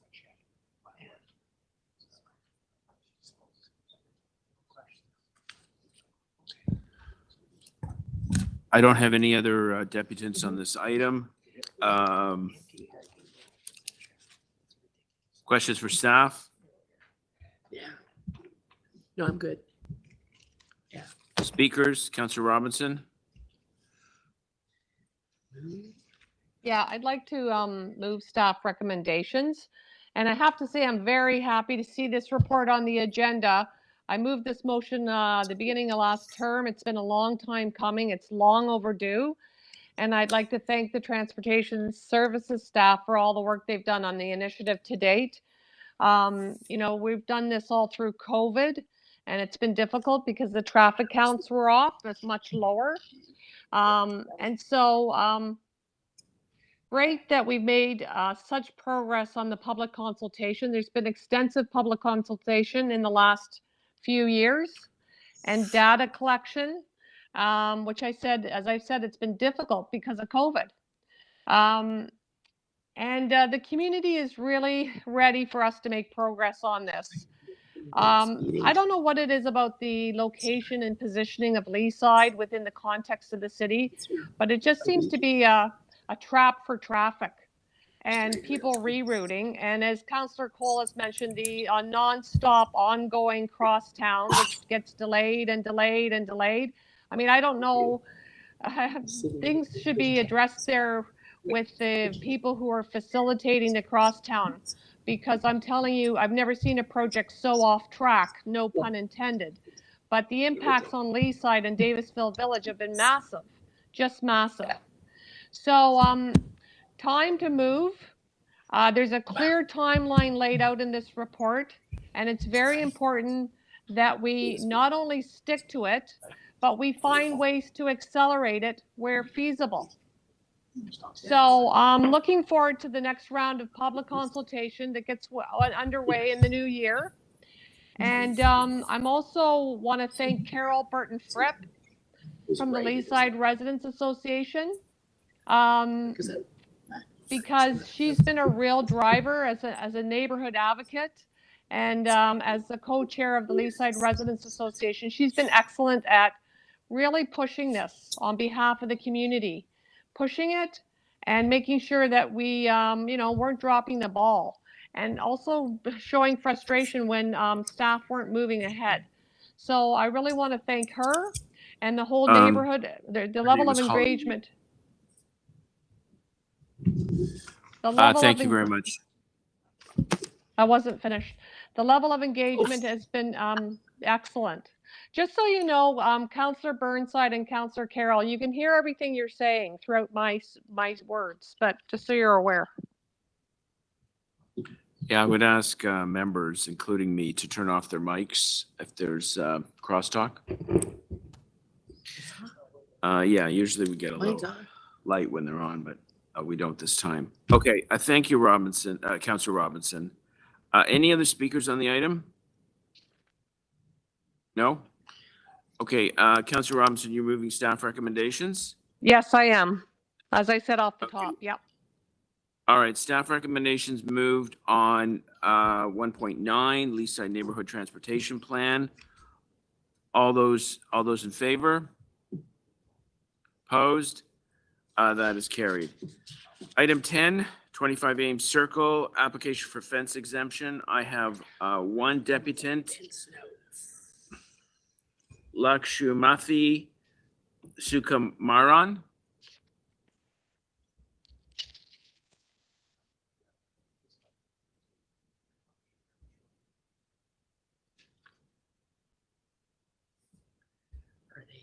Hello, can you hear me?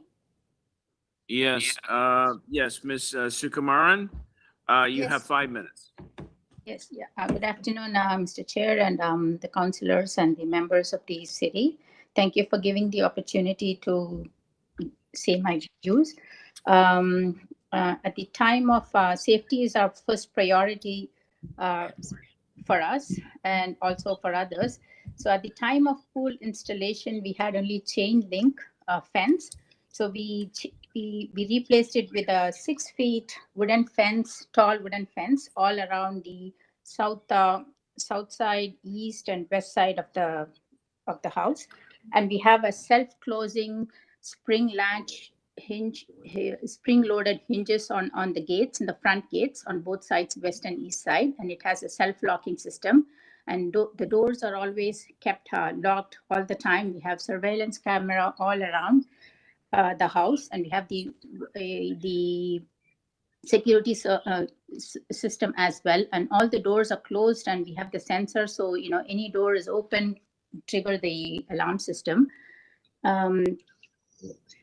So I just wanted to show the I don't know whether how to.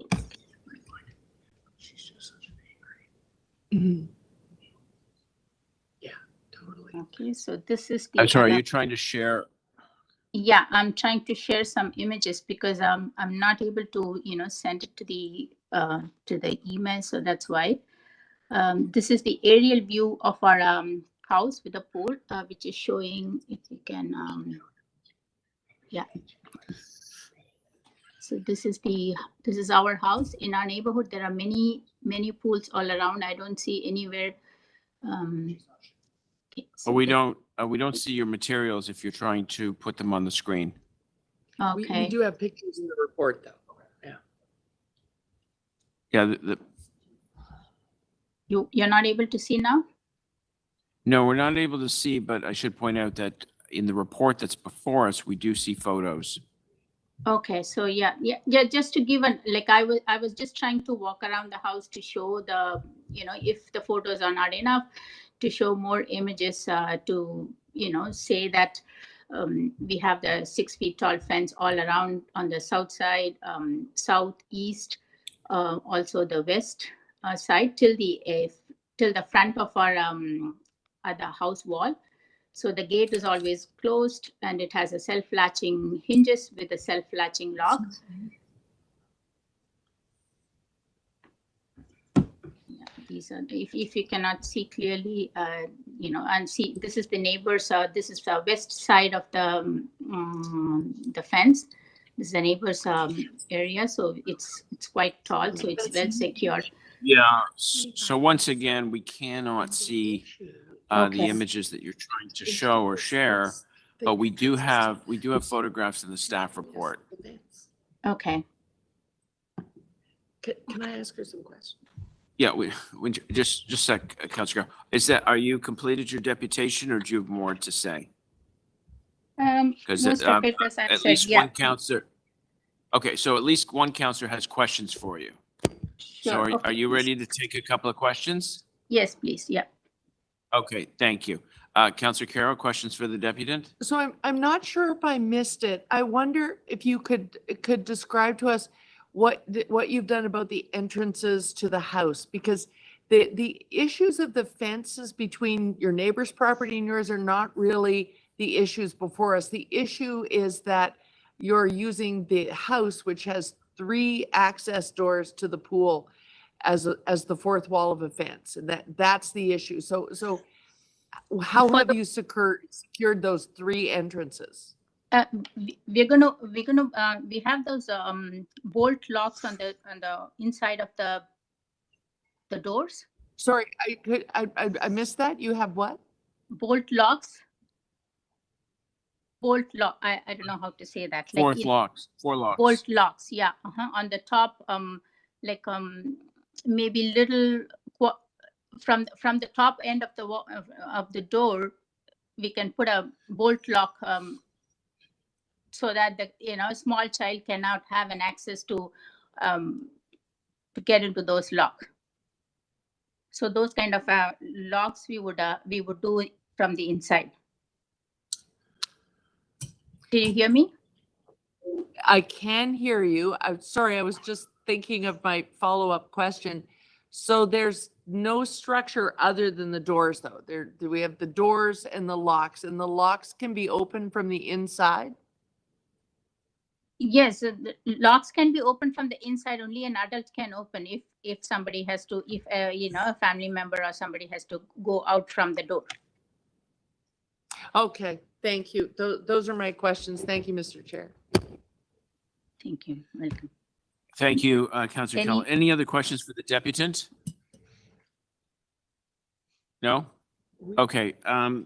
Thank you, Ms. Sukumaran. Yeah, thank you. Questions for... One. No, you're done. Yeah, so. No, you're done. You're done. No, you're done. You had your deputation. Questions for staff, questions for the deputant is over. And now it's questions for staff. We're moving on. Thank you very much for your deputation and participating in the meeting. Questions for staff? Anyone? No? Speakers, Councillor Robinson? Yeah, I'd like to move staff recommendation 2 to adopt.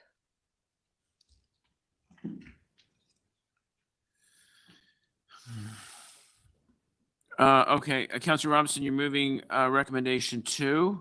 Yeah. All right, so it's granting the application for exemption to allow them to maintain the current pool enclosure, direct and require that existing fence be maintained in good repair, direct and require that at such time as replacement of the fence is required, that such installation will comply with the appropriate municipal code. All right, thank you very much. So recommendation number 2 has been moved. Any other speakers on the item? Yes. Councillor Carroll. Yes. So I don't think this won't come as a surprise. I was just mentioning to Councillor Burnside, in his absence, we've really begun to, we did ask for some update to the pool fence bylaw. It hasn't really come forward yet to planning and housing. But we have begun because contractors seem to have heard our pleas, and we're starting to see where the house is being used as the fourth wall of a pool enclosure. We're starting to see them understand, and we're seeing more and more, Fort Knox Juliet gates that can have to be locked and open from the outside. So an adult would have to reach around from behind, and they're of a high height.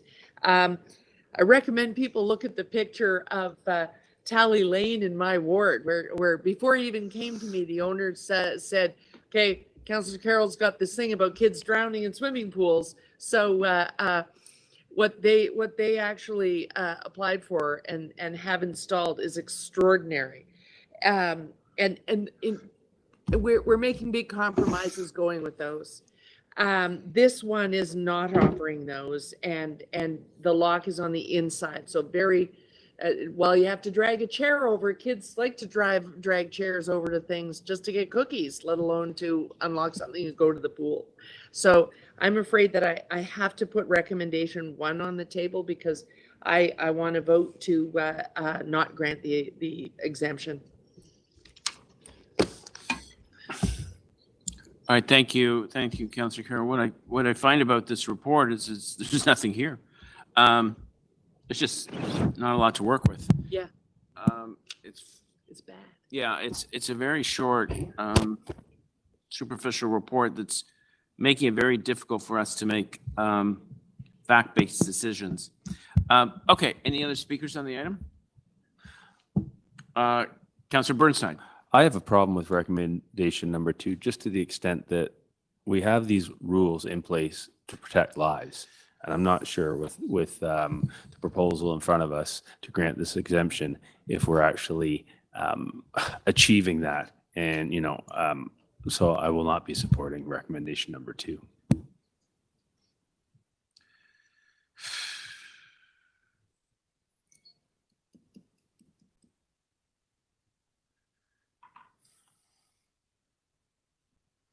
All right, so the local councillor has moved recommendation 2. Councillor Carroll has moved recommendation 1.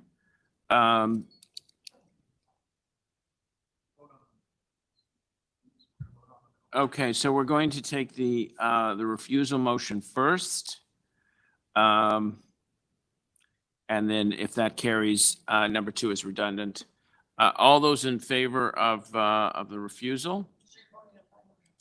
Yeah. Sorry, can I ask a question? Well, you moved your. You have to, in the order in which they were moved. Councillor Robinson went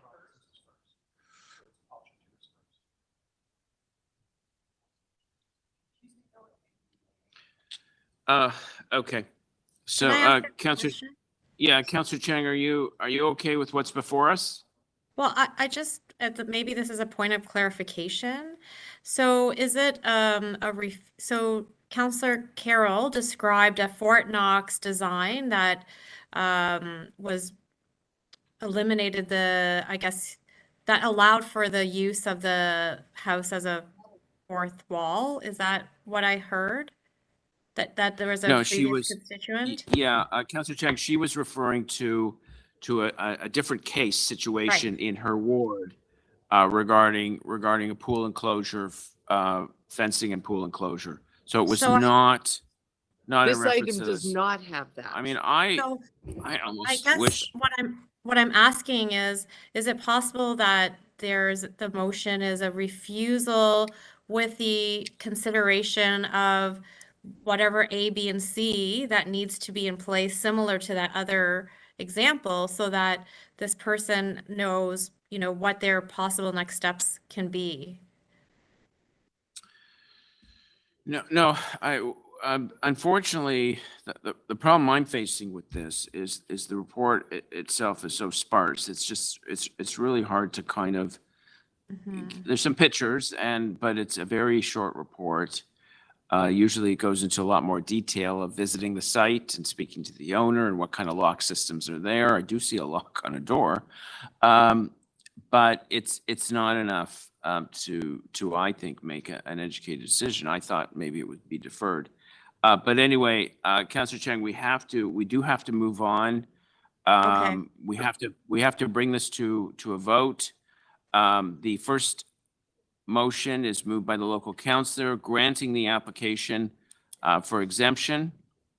and we can, we'll call the vote on that. All those in favor? Councillor Robinson? You moved you're granting the application. Can you, yeah? Okay. Okay, so Councillor Robinson, Councillor Pasternak, in favor of granting the application? Yes. Yeah, I think we better do a recorded vote because I see hands going up all over the place. Let's do a recorded vote on Councillor Robinson's motion to grant the application. All those in favor? Councillor Cole, Councillor Pasternak, Councillor Cheng, Councillor Robinson. And those opposed? Councillor Carroll and Councillor Burnside. Motion 2 is now redundant. No, motion 2 carried. Motion 1 is redundant, the refusal motion. Sorry, I understand. We're speaking the same. Yeah.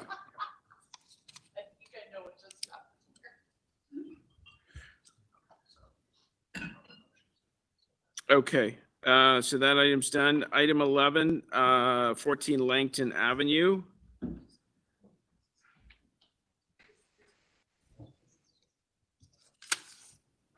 I have Michael Bureau. Okay, thank you for joining us. You have 5 minutes.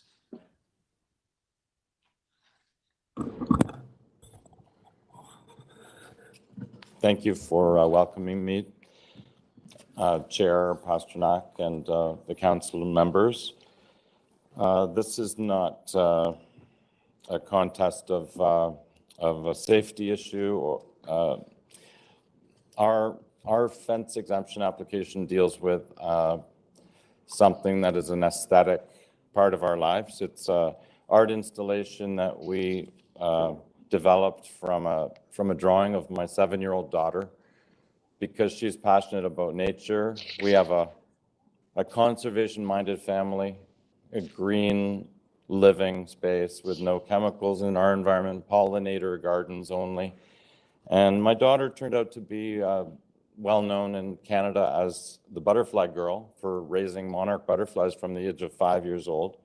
And she's 11 years old now, and she's now the ambassador for her school, which is Toronto French School, for their apiary, which is another insect endeavor of hers. She's into animals. I'm a wildlife biologist. Whole family is involved in conservation. So she developed this artwork, and we turned it into an art installation that we secured.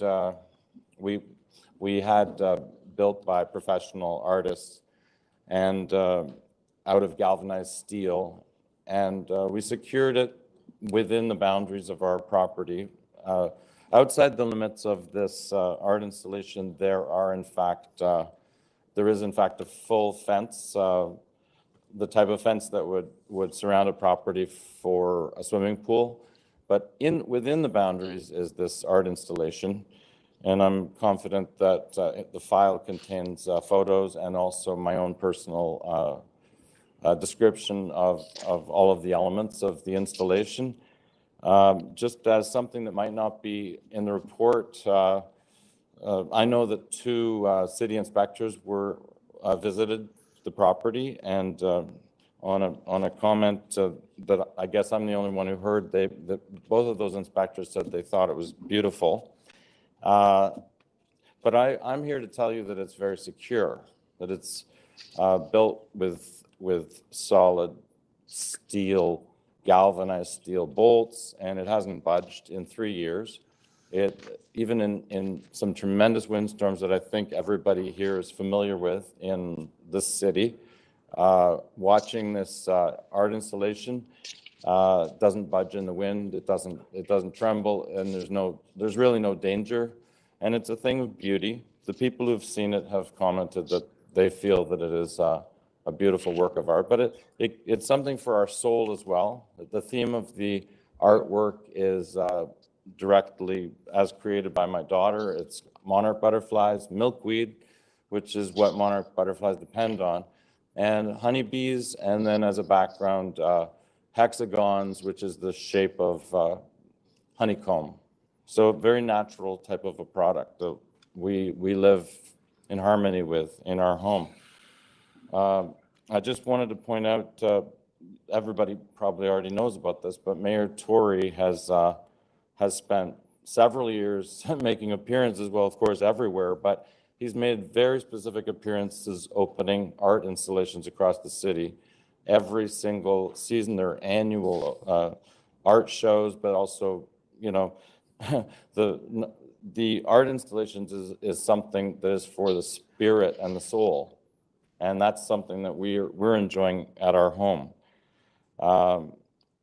We happen to be featured. I didn't present it inside. It is in the report, but we were featured in the Lawrence Park Community Magazine after we first moved in to our home. And again, we got a nod of approval because the crew of the Neighbors of Lawrence Park Bulletin came back a second time to do another story on our home that included the art installation. So we're proud of it, and we wanted to just confirm that, you know, we're hoping to have all of your support. We want to comply, of course, with any fencing type of matters connected to our property. There was an issue, there's only a few seconds, I only have 10 seconds left, but to tell you that that's not in the report, but there is a lattice issue that comes up that I didn't initiate this, but there's a lattice component to this question. And I can only tell you, when we installed our fence, our neighbors insisted that they keep their lattice, and we did nothing about that. We did not insist that our fence be continuous through their lattice fence that bordered the property. So we left things alone in that regard. Somehow that has come up in this matter. That was a surprise to me. So I guess my time's gone over 30 seconds. But it's fine. I think I've said my piece, and I hope that you'll review the report and the photos. Thanks very much.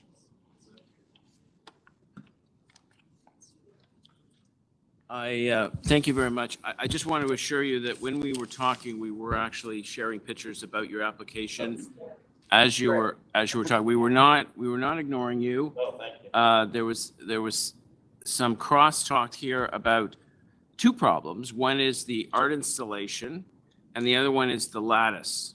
And the dominant theme in your deputation seemed to be the art installation.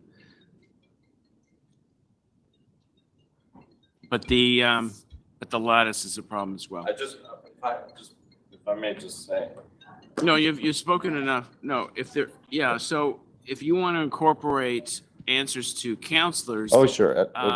In anything you've said. So Councillor Carroll, I think you have a couple of questions. Yeah, I think Mr. Chair alluded to it. We could say remove the lattice and then the artwork becomes the fence and then it's a real problem. But the lattice is climbable and that is an issue in the pool enclosure policy. Right. Did you discuss with the inspector that we support the artwork if you put a non-climbable fence in place of the lattice? Absolutely. As I was mentioning just in that latter part when it hit 5 minutes, the lattice is entirely on my neighbor's side. It matches lattice fencing that is also on their neighbor's side on the other side. We never wanted. They don't have a pool. It's not their responsibility. No, we didn't. It is your responsibility if you have a pool. Absolutely, and we have no problem with taking responsibility. We paid for our full fence. We conceded at the time. Actually, I wasn't even present. They came running out and told our builders of our fence to cease and desist. And when I heard about it, I said, fine. We hadn't even moved into our home. It was a new home. The fence was going up. Our fence that I paid for, I didn't get a refund for it. And they said, no one's changing the viewscape of their lattice fence. And I never once questioned it or rocked the boat in that regard. So it's only when I erected the art installation, which is not covering their lattice fence, but it is in front of our standard fence, the pool type of fence, which is, you're familiar with that type, but it's not translucent. Our art installation is entirely translucent. Light goes through, the visibility lines are there. So we're not happy to tear some neighbors or cover some neighbors' fence that they adore. I mean, it's not my my undertaking, but if we have to do something by order of the city, we're perfectly amenable to do whatever it takes at any expense, So we're waiting to hear what the local councillor wants to do as a solution. Mm-hmm. I would just, I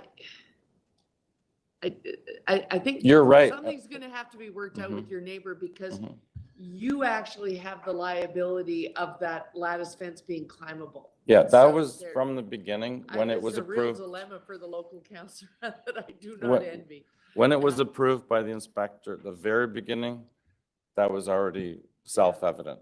Because so anything that's climbable from the other side of the fence is a different, sometimes kids' play sets are climbable and they could jump over from there. I mean, I don't know what happens on the other side of the fence, but that's what's going on. Unfortunately, if on the other side of the fence, a toddler climbs it to get to your pool, it's a problem for you, because they die in your property.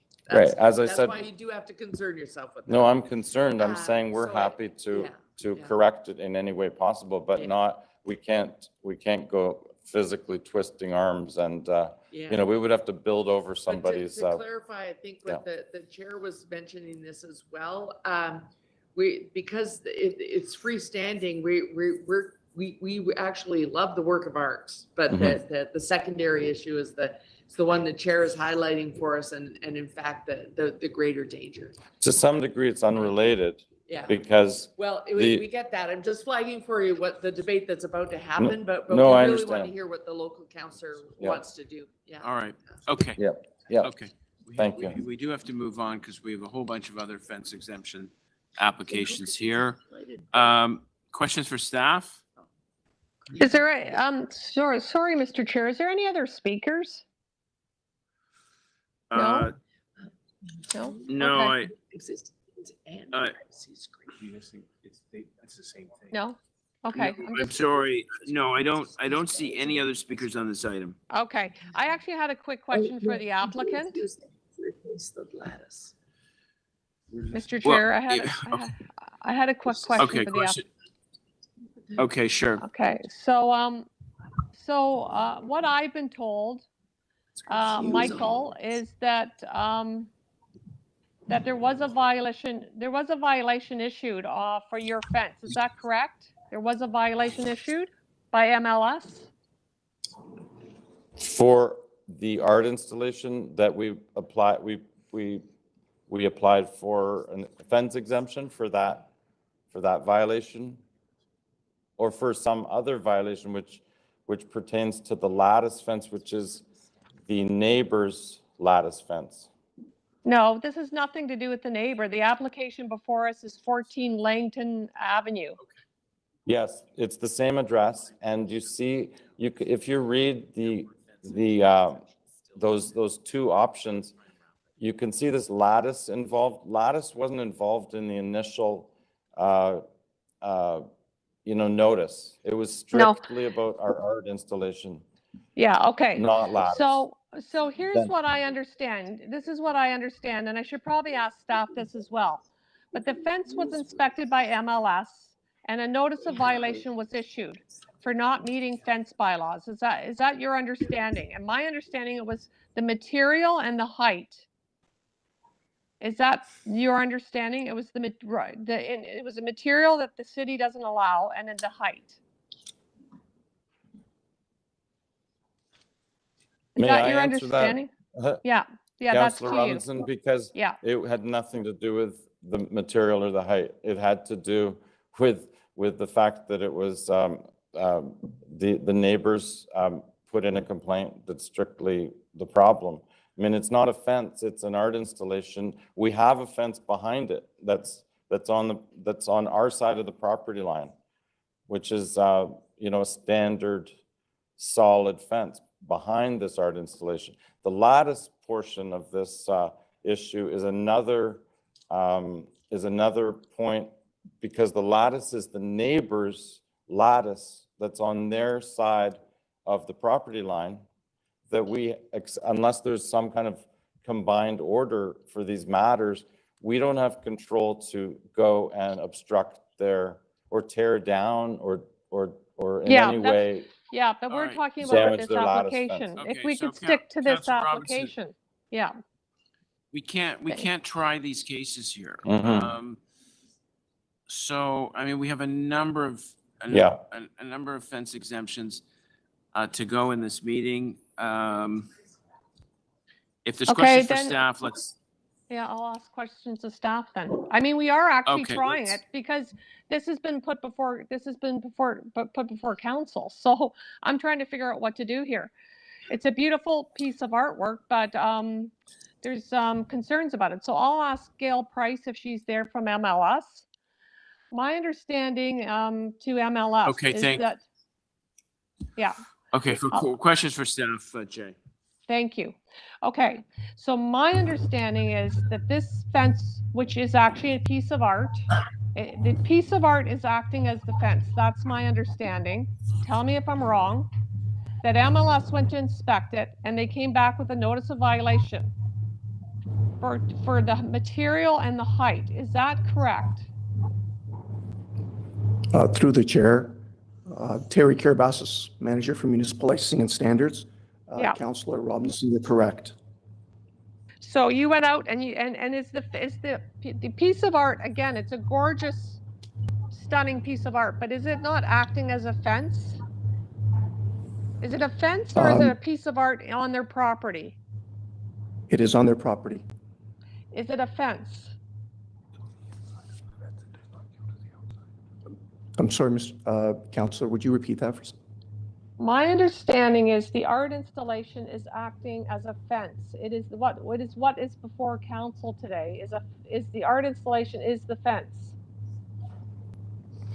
Yes, it's on the applicant's property. There is another fence on the exterior of that. So there's 2 layers of fencing, but that art exhibit is acting as a fence. And your concerns were the material it was made with is not permitted and the height is not permitted of the art installation.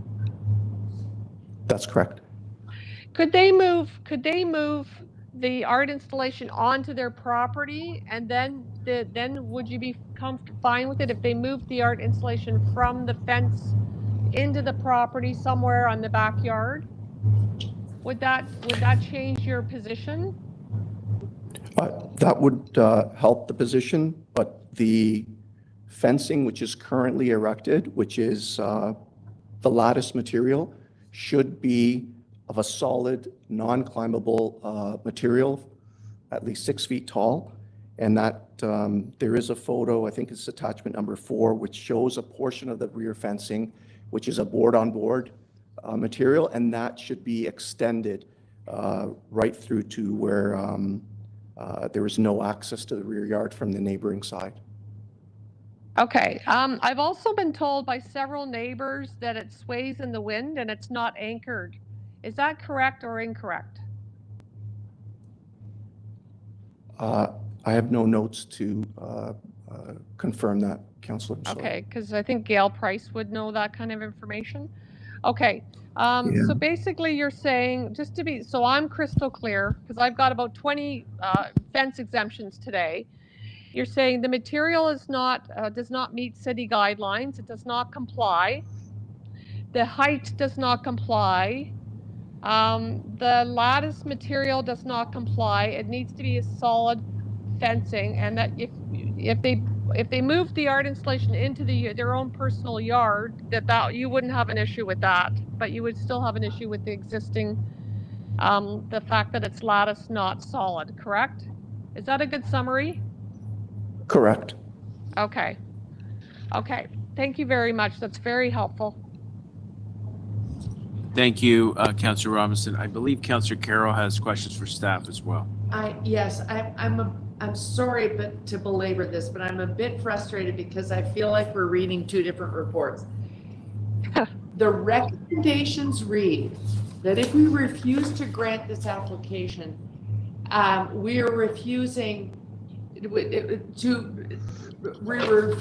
grant an application to allow them to maintain the existing fence / privacy screen with the height greater than, which does not comply, blah, blah, blah, as well as a wooden lattice fence that contains climbable material. If we grant the application, recommendation number 2, we are approving both those things.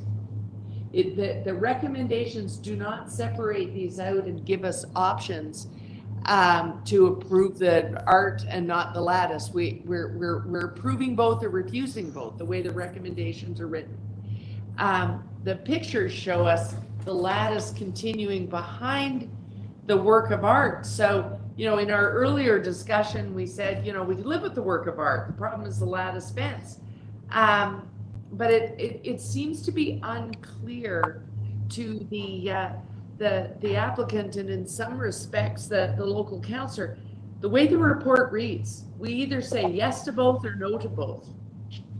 And what we're all concerned about is the climbable material that is supposed to be protecting the swimming pool. And I'm wondering if you could help us to understand that while you generally only put one fence between properties, it's the owner of the swimming pool's responsibility under the bylaw to make sure that that fence between the properties is not climbable, creating a drowning danger. Is that the owner of the swimming pool's responsibility? Yes, that's correct, Councillor. It is the owner's responsibility to secure the entire perimeter of their property. Right. So the dilemma here is we like the screen, but the recommendation says we refuse both. Would the applicant, if the applicant came back later saying, I'm putting up a non-climbable fence and I want the approval of MLS, would the privacy screen then become an issue all over again and it would come back to us, or would you simply say you've now complied, you have a fence that is not climbable? The height, I think the positioning of where the fence, where the art installation is, as it's acting as a fence, the height is an issue to us. If there was a fence that was not climbable behind that installation, then it would not be an issue. Because the photographs look like the fence does extend behind the screen. The lattice fence, but we would want a non-climbable fence. Right. If it was non-climbable, it wouldn't even come back to us. That's correct. Okay. So I think that's the problem, that the two elements are intertwined in the recommendation, so it doesn't leave us a lot of options. It's a real dilemma for the councillor. Yeah, I would concur. Any other questions? Yes, Councillor Burnside. Thank you. So let me ask you this: if it's refused, the art installation comes down, but the lattice climbable fence stays there. We would go back and issue a notice because that issue still remains open and a pool is present at the rear yard. So we would not. Right. So that lattice fence climbable thing has never been dealt with. It only became an issue because of the art installation. That's correct. Okay. Would it not have made sense to issue the notice of violation for that lattice climbable fence when the art installation was being inspected? Because as Councillor Carroll mentioned, that lattice climbable fence extends to the back of the yard. So there was a violation then. I think that might be the issue. Had that been addressed at the time, then we'd be talking about an art installation and not conflating both. So am I totally? No, you're not. I think you're right, spot on. Looking at this report now, this was done some time ago. that is a concern that I spoke with my staff also, and I think you're articulating the issue very correctly. Okay, so if we, sorry, go ahead. I'm sorry to interrupt No, you. no. So the art installation and the climbability, to Councillor Carroll's point, should have been two separate issues, so that we would have had both of those issues presented to you so that you can, separately. Okay, so like a recommendation could have been do a whole new fence and leave the art installation. Correct. Okay, so just to confirm what Councillor asked, we refused, if this is refused, that you'll still go back and deal with the fence. If that's fixed, the applicant can come back with the art installation as a separate issue. Correct. Okay, thank you. Thank you.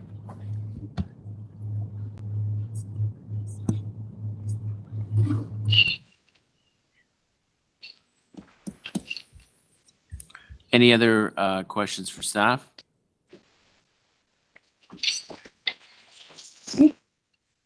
Okay, we're going to move to speakers. Councillor Robinson.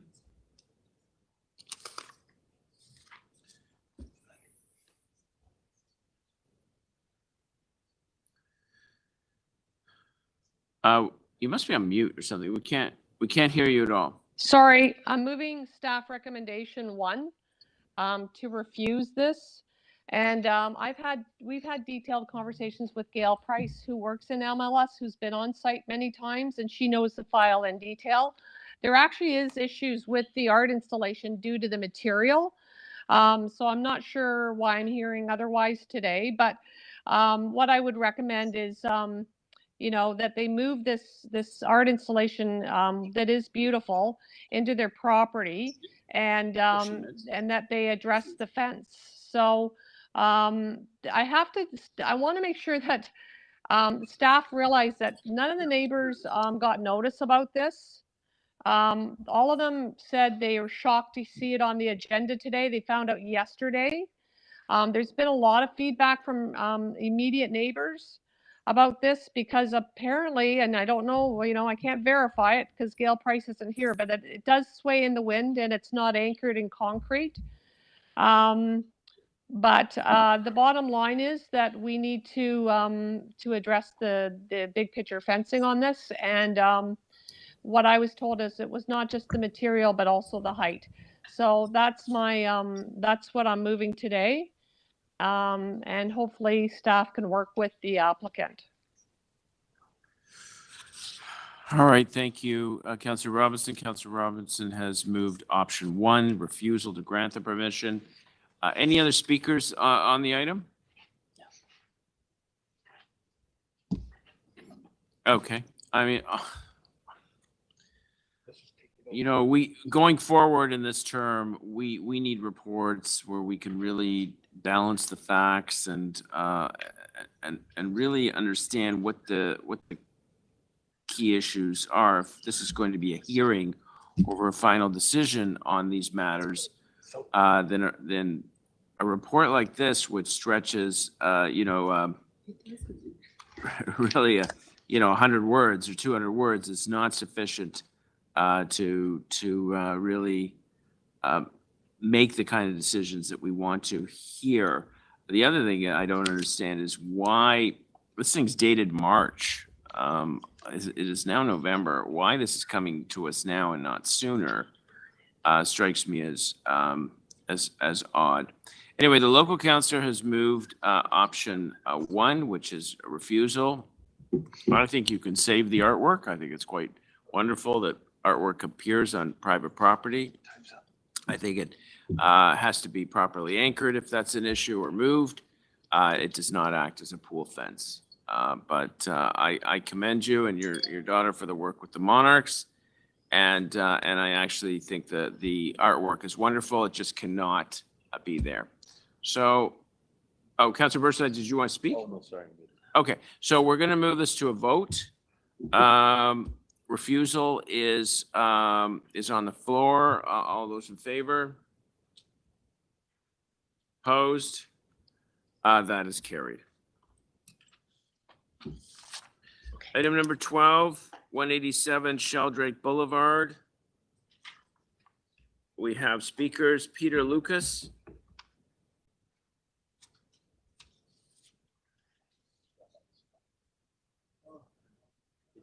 Hello, can you hear me? No, we're having trouble hearing you. Peter? Okay. Yes, it's Peter here. Hello, is that better? Let me try. A little better, yes. Sorry, that was better? Yes, that's fine. Okay, I'm speaking obviously remotely online. I am the owner of the property to the east of the applicant. And just to reiterate, actually, or to follow up on what the councillor mentioned in the previous applicant, I'm a neighbor to the applicant, and I received no notification of this meeting, nor did I receive any notification of the violations. The one I want to speak about is, obviously, there's several around this property with regard to their pool. The one that I'm speaking on is the boundary fence that's between my property and their property. And there was an issue with it in regards to the height of a portion of it being too tall. So just to say, for the record, I was not notified of this violation and only found out about this meeting recently and quite by accident. The fence that's in question that I'm speaking on was a rebuild of what I believe to be an original fence from the 1990s when these houses were built. And the design of this fence, including the elevations, was to replicate what we had before. I do have some photographic evidence of this, but as a previous speaker was not able to show things remotely, I guess I'm not going to be either, but if it's required, I can send those in to show that basically what we did is replace like for like. So I am okay with the elevation being slightly higher in a section of the fence on the east side.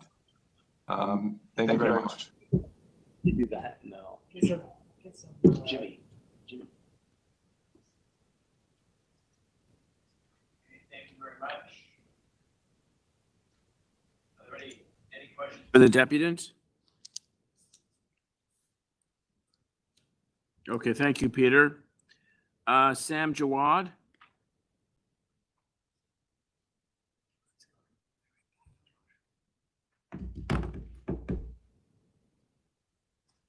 Good morning. Sam. Are you able to hear me? Mr. Jawad? Yes. Are you able to hear me? Yes, we can hear you. Great. And just for clarity, we're discussing item number 1. No, we're 187, it's item 12, 187 Sheldrake Boulevard. Oh, no. Thank you. I appreciate it. I'm just wondering which item on the violation are we discussing? You're deputing to the entire staff report. Okay, excellent. Thank you. Thank you for that. So I want to thank Peter, my east neighbor, for highlighting very accurately in terms of the current fence. You're absolutely right. It was recreated to its original height. It was constructed, for that matter, by a very reputable company that constructed it with very solid foundation that allows it to be immovable in any way, shape, or form.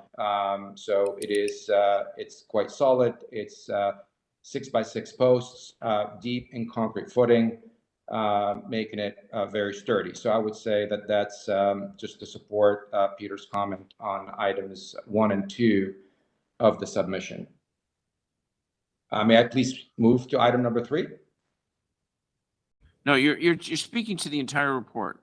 Okay, so how you break I just want to clarify, just so the council can move along with me in terms of the items and the description.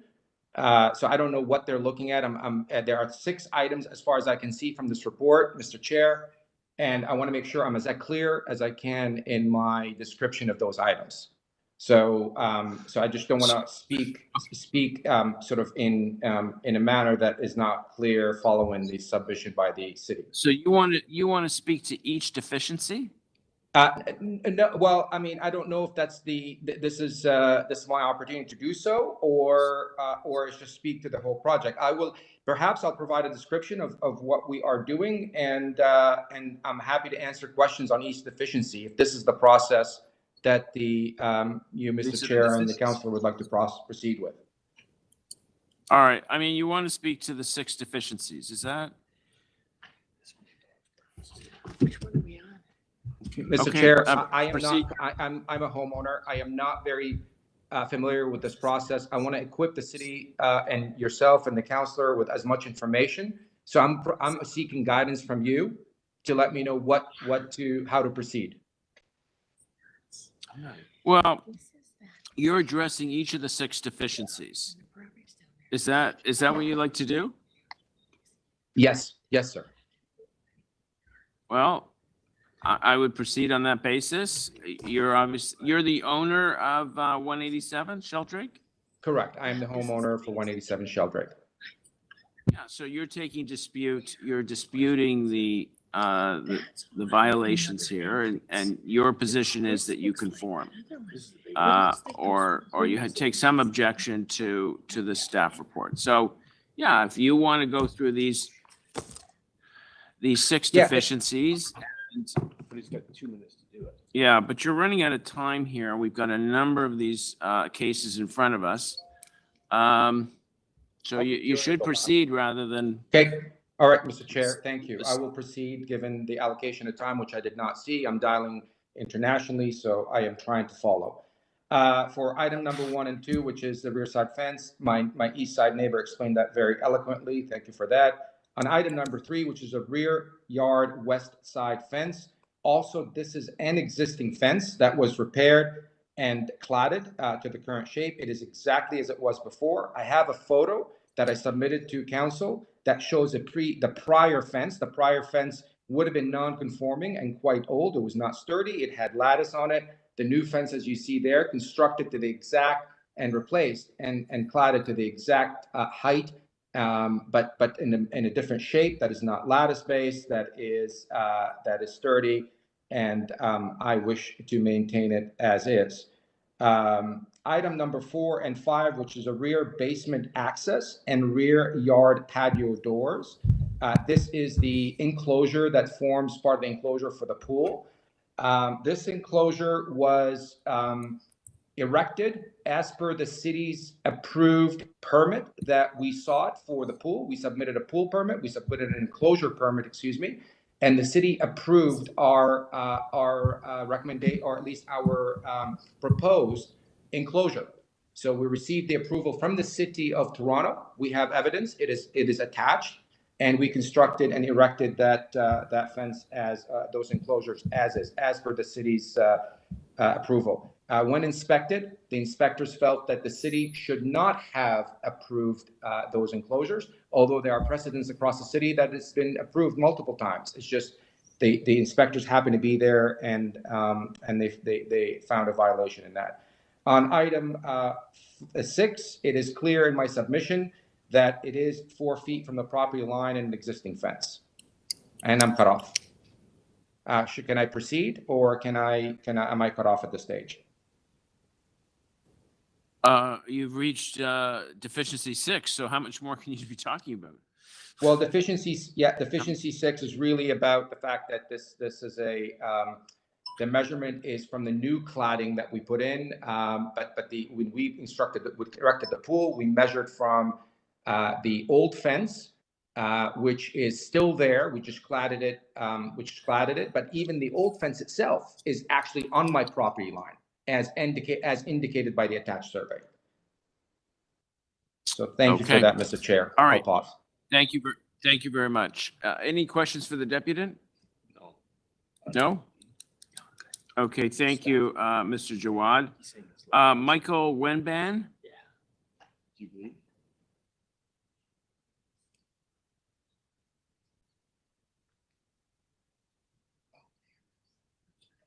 Okay, thank you for joining us. You have 5 minutes. Good afternoon, Mr. Chair and fellow community council members. I'm Michael Wenban. Good afternoon, Mr. Chair and fellow Community Council members. I'm Michael Wenban. I live at 181 Sheldrake, which is on the western side of the applicant property. I'll be brief. Of the 6 deficiencies, I have no issue with the first 3 because they do, to me, do not appear to relate to pool safety. The concern we have in relation to the other 3 deficiencies is as to whether the city's requirements for the safety of this pool enclosure are met. And that is a technical question which the enforcement officers have represented that safety is not met. And this is a pool enclosure that has been intensely developed, clearly is going to be significantly used. And so it seems appropriate to be assured that the city's safety standards are met in this instance. Thank you. Okay, thank you very much. Any questions for the deputant? Questions? Thank you very much. Questions for staff? Councillor Burnside? So my question relates to the last violation about the deficiency about the 1.2 meter. I believe the gentleman said that it is within, it's does meet the 4-foot or 1.2 meter guideline, but we have it as not. Did I understand that correctly? So through the chair, my name is Andrew Orlick. I'm the supervisor for investigation services. From the notice that I see here, it does not meet it. The officer was very specific. It is within the 4-foot. I understand what the applicant is stating is that it's from the old fence line, but we would go from the actual property line as per the setback required under the bylaw. Okay, thank you. Thank you, Councillor Burnside. Any other questions for staff? Yes, Councillor Cheng?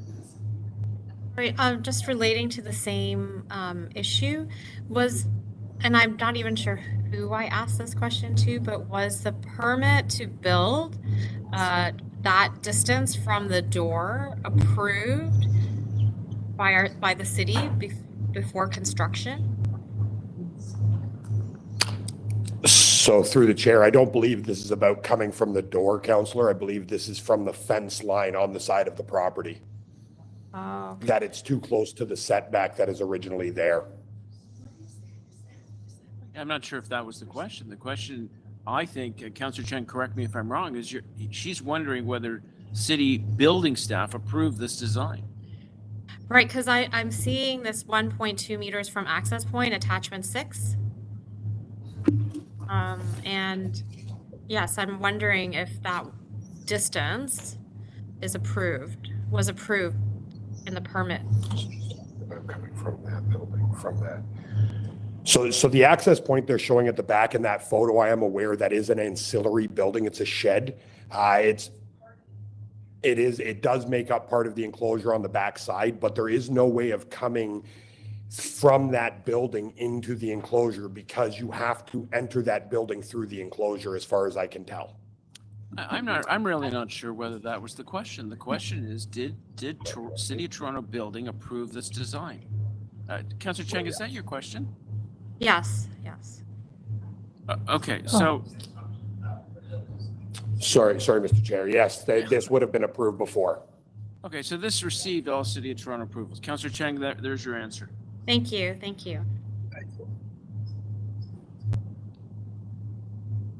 Any other questions?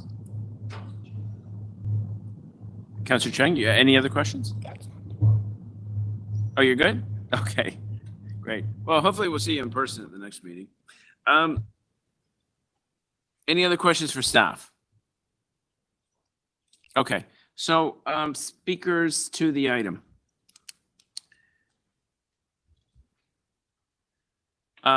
Councillor Robinson? Yeah, thanks very much, Mr. Chair. I'd like to move staff recommendation 1 to refuse. Okay. All right. Refusal is being moved. Any other speakers on the item? Oh, Councillor Carroll? This is just a quick editorial comment because it goes to Mr. Chair, your comments about we need these reports to crisp up a little bit. We just spent a lot of time on an item because there's a picture in the report that is labeled photo showing water's edge within 1.2 meters from access point. The issue in the report is the access point, meaning the fence or the side of the property. But the picture before us is showing those fold back doors. We had no idea it was the house. We all freaked when we saw how close that was to the pool. And so like we just need people to really think before they label a picture what we might draw, because we thought we were looking at the edge of the house and panicked. And so that would really save a lot of time. I have a feeling that's I think Councillor Chang was on the same wavelength as me, and that's why she was asking that question. Yeah, okay. Any other speakers on the item? Okay, refusal has been moved. All those in favor? Opposed? That is carried. Item. Okay. Yep. Item 13, 181 Sheldrake Boulevard, application for fence exemption. I do have, He will speak. I do have Michael Winbrand. Yes. He has, I think it's probably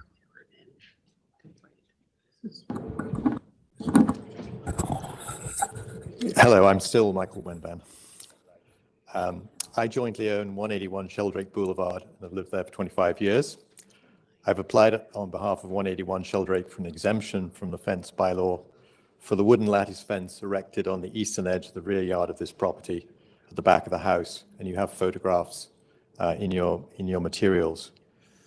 This lattice fence was erected to screen from view the several existing fences already built on the adjacent property to the east, 187 Sheldrake Boulevard, the property we've just been talking about.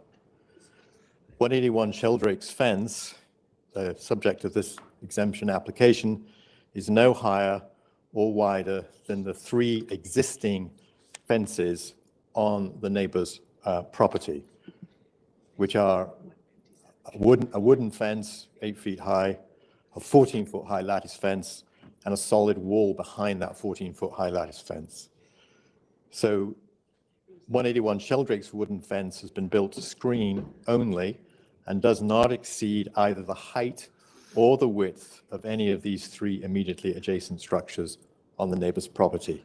So for these reasons, I respectfully request that the application for this exemption be granted.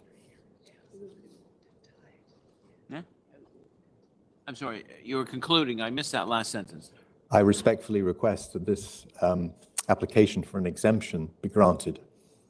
Okay. All right, thank you very much. Any questions for the deputant? Okay. And you are the property owner? I am the co-property owner. Co-property owner. Okay, fair enough. Okay, I don't have any other deputants on this item. Questions for staff? Yeah, I would like one as the local counselor. To staff, it's my understanding, so we're, just to be clear, and I think council's aware of this, we're talking about 2 neighbors. The last application and this application are neighbors, immediate neighbors, correct? Correct. The chair, that is correct. Okay, and so my question is, my understanding from staff was the height of the fences are the same, meaning the height of the fence at 187 that we just refused is the same as the height of the fence at 181.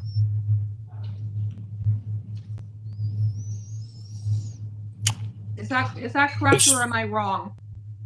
So that is correct. If you look at attachment 2, it shows the lattice fence at the neighboring property behind the fence that we are speaking of now.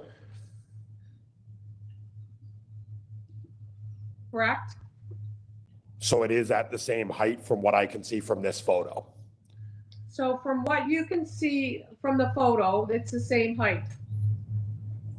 Correct. Okay, thank you very much. Thank you, Councillor Robinson. Was that the end of your questions? Yes, thank you. Okay, thank you. Any other questions for staff? No? Speakers? Councillor Robinson?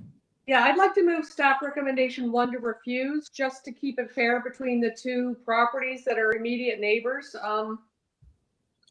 And you just heard my questions to staff that they're its exact same height, so. All right. Any other speakers on the item? Okay, refusal is being moved by the local councillor. All those in favor? Opposed? That is carried. Next item is 16. I have Libya Kenny as a deputant. 188 York Mills Road, application for fence exemption. Can you guys hear me? Hello? Yes. Yeah, we can hear you. Yes. Yes, thank you, Mr. Chair. My name is Libby Kenny, and I'm the owner of the property at 188 York Mills Road. And this is my 3rd time before the council for this very same fence exemption. So thank you for the opportunity once again to resubmit the request. When my application was struck down last time, the council panel suggested for me to go back to the drawing board and find a solution that blocks safely and efficiently the basement door areas from the pool. So after seeking advice from the City Compliance Bylaw Office, I resubmitted a request for the council to consider and approve installation of the gates. And the council should have pictures available, which these are gates right by the basement door. These are self-closing, self-latch gates and would be installed in the basement door directly facing the body of water. And similar gates have been approved by the council for different residents with similar predicament as mine, which is the lack of the square footage to properly comply with the fence bylaw. I believe that these gates efficiently addresses the issue of safety. And after so much time and financial resources is spent, I would like to respectfully request the approval before I commission these gates, install. And I hope the council can look favorably into this request so we can move on from this project once and for all. That's been too long 2 years. To make sure that we can enjoy our backyard. Thank you very much. I'm going to ask her one question. Okay, thank you. Questions of the deputies? Yes. Councillor Carroll. Thanks.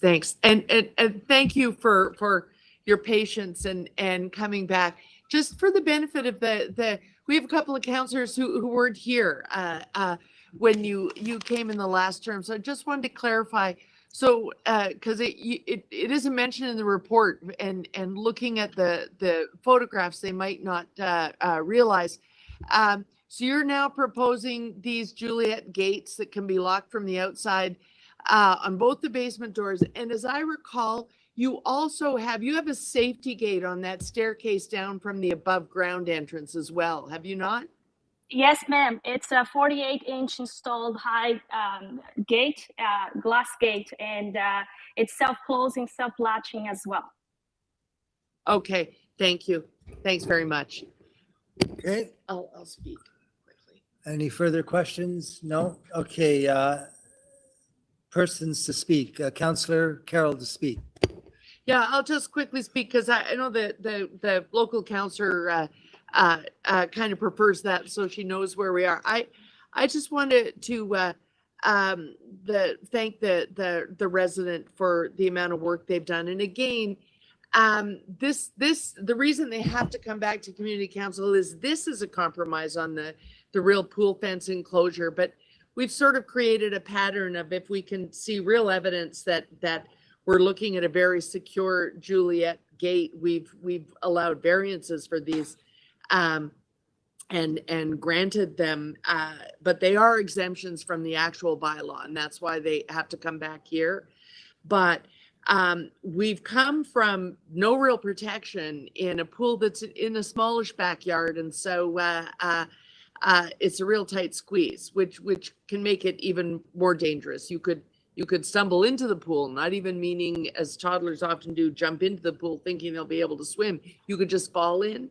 And so a lot has been done to get to this point, but just to clarify for Councillor Cheng especially, it's here again because it's still an exemption, but one that we see some safety advisory pieces added to the fence that we kind of like to see outlined in the bylaw in an update.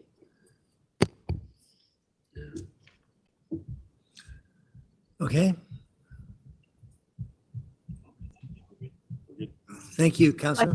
The local councillor, anyone to speak? Yeah, thank you very much, Mr. Vice Chair. So this is 188 York Mills Road. And I also want to thank the applicant, Libya Kenny, for really working with the city. As she indicated, she's been back here 3 times and very impressive. And I also know that they've invested a huge amount of money into this. It's quite a sizable amount, I think well over 25,000. And now they're going to spend an additional 7 to install the new gates, 7,000. So bravo, and thank you for collaborating and working with the city. And I'm happy to move staff recommendation 2, which is to adopt. Okay, thank you. Thank you, Councillor Robinson. You're moving recommendation number 2, granting the exemption. Are there any other speakers on the item? No? Okay. So option 2 is before us to adopt. All those in favor? Opposed? That is carried. Mr. Chair, earlier you asked me to address High Point. I can do that quickly right now. NY 1.19. High Point, Councillor Carroll mentioned it's a basketball fence. I'd like to move recommendation 2 to adopt. Okay, we'll consider You that. had me at basketball. We'll consider that a quick release. So this is, Quick we've jumped release, to you asked item, me to address it earlier. Yeah. we've jumped to item 19.7 High Point Road. Yeah. The local councillor is granting. Correct. Oh, okay, just 1 sec. Yes, There's no- okay, so do we have? Okay, Oh, so the clerk would like us to move a motion to extend the meeting to motion to finish. extend to complete the agenda. Yes, it is on the floor. Moved by Councillor Carroll. All those in favor? And that is carried. Back to item 19. I think we were just ready to vote on that. The local councillor has moved granting the application. Any questions for the mover? Any speakers? We're good to go. Okay, we'll consider this a quick release. All those in favor? Opposed? That is carried. We're going to move now back up to item 17. I believe that Councillor Cheng held that item. It's 107 Alfred Avenue. I do not have any deputations on the 11. It was actually Councillor Carroll that held the item. Oh, I'm sorry. Councillor Carroll, you held the item, but you know what? I'm advised that we do have a deputation on this item. Sorry, I'll admit I was not paying attention. No, that's forgivable. Which one? On is this 107 Alfred? Yeah, so Ivana Yes. Milosevic Uzelak. I just had one quick question. The report doesn't show us the dimensions of the gate. Is Ivana on the line? Yes, I'm on Yes. the line. Yeah. Yes. can you Okay, hear me? thank you for joining us for 5 minutes. Yeah. Hi, good morning. My name is Ivana Zelats, and I am the owner of 107 Alfred Avenue and also the applicant. This fence exemption application relates to a portion of a pool enclosure fence, specifically the pool enclosure fence around the back door of the dwelling, which is located in the rear yard. For clarity, the fence exemption requested is not close to any neighboring property line. The back wall of the dwelling is currently forming part of the pool enclosure. And as can be seen in the site photo, which was submitted with the application, on the back of the wall, there is a patio door which exits onto a very small patio area. And the pool deck connects directly to this patio. The reason for this request is due to space constraints. Drawings were submitted to the city with a Juliet or gate style pool enclosure across the back patio door, and a pool enclosure permit with those drawings was issued to us in March of 2021. When the pool enclosure permit was issued, there was no feedback provided from the city that the Juliet or gate style enclosure in our drawings did not comply, and it was our understanding that we had a permit to build same. Based on the permit issued with the Juliet enclosure, the orientation of the pool in the backyard was decided, and the pool was constructed to connect with the back patio. The back wall of the dwelling is currently forming part of the pool enclosure, and as can be seen in the site photo, the site slopes down towards the rear yard, and stairs join the small patio with the pool. And the bylaw requirement is for the enclosure to be around the door at least 1 meter on all sides. Throughout this process, we have worked closely with the pool enclosure inspector for municipal licensing and standards, and we have not found a viable solution that meets the requirements, as there is simply not enough space to comply, and at the same time not create an unsafe enclosure where children could potentially push patio furniture to climb over the fence. So due to the space restraints, we are requesting this exemption to build a Juliet or gate style across the back patio door. And then to conclude, the safety of our children as well as our guests is a top priority for myself and my husband. And although not a requirement by the bylaw, as an added safety precaution, we have also installed a Cover Star automatic safety cover at a cost of $20,000. This automatic cover requires a PIN number to be entered to gain access to the pool. The cover completely seals the pool and can be walked on. Therefore, not even a raccoon can gain access for a midnight swim. This concludes my presentation. Thank you for your time and your consideration. Thank you very much for your comments. The only photo that we have in front of us outside of an aerial photo, it looks like a construction zone, really. Nothing's, I guess, the backyard's under construction. Has that construction been completed? And yes, the back patio is completed. The Juliet fence gate, we actually built a fence which complies, and it just cuts through the back patio. And we're asking for approval before we proceed with the Juliet style gate on the back door. So no violations were issued. Yeah, this picture, we applied back in the spring before the construction was completed, and we were waiting for some time due to the election to get into a meeting. all right, so this picture was taken last spring. Yes. All righty. Any questions for the deputant? Sorry, just to clarify, can I just clarify? So currently there's a fence there and you're waiting, and the fence has been approved, but you're just waiting before installing a Juliet door? Correct. Yeah, we have a sort of temporary fence put in, which we used to close the pool permit. And we are requesting permission to remove that and to replace it with a Juliet style fence across the back door. Okay, thank you. Yeah. All right. Any speakers on the item? Yes.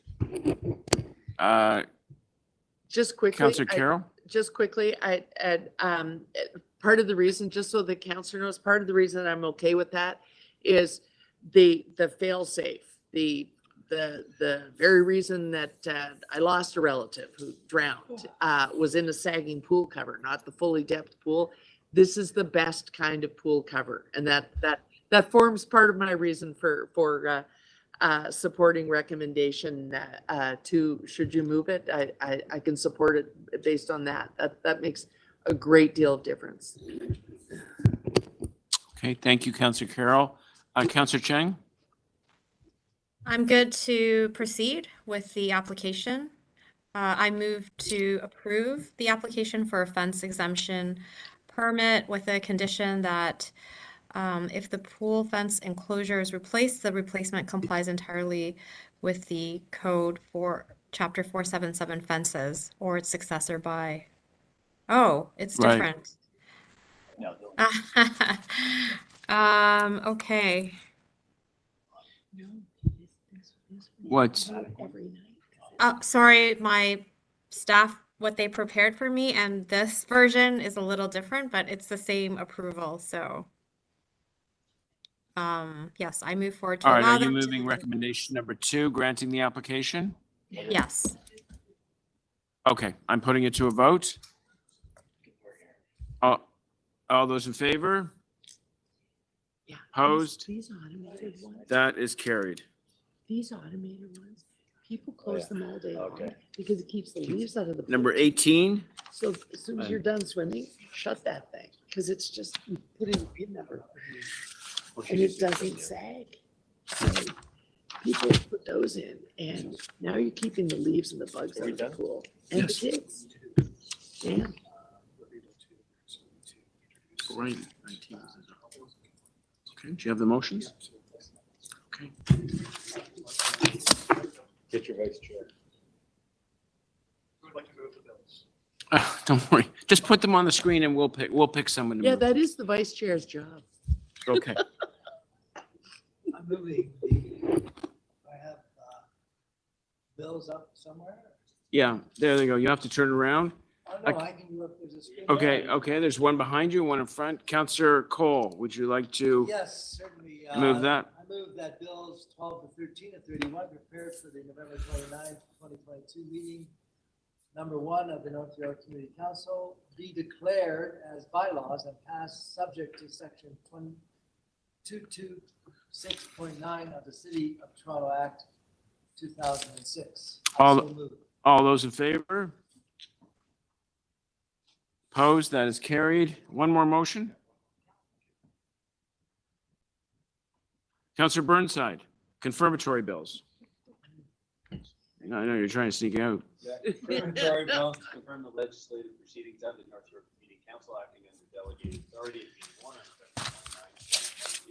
be declared as bylaws and passed subject to section 226.9 of the City of Toronto Act 2006. All those in favor? Opposed? That is carried. Thank you very much, Councillor Cole and Councillor Burnside. Thank you, clerks, members of the public, city staff, deputants, launching our new term. And thank you very much. Enjoy the rest of the day. Thanks for doing your best. Thanks for doing your best.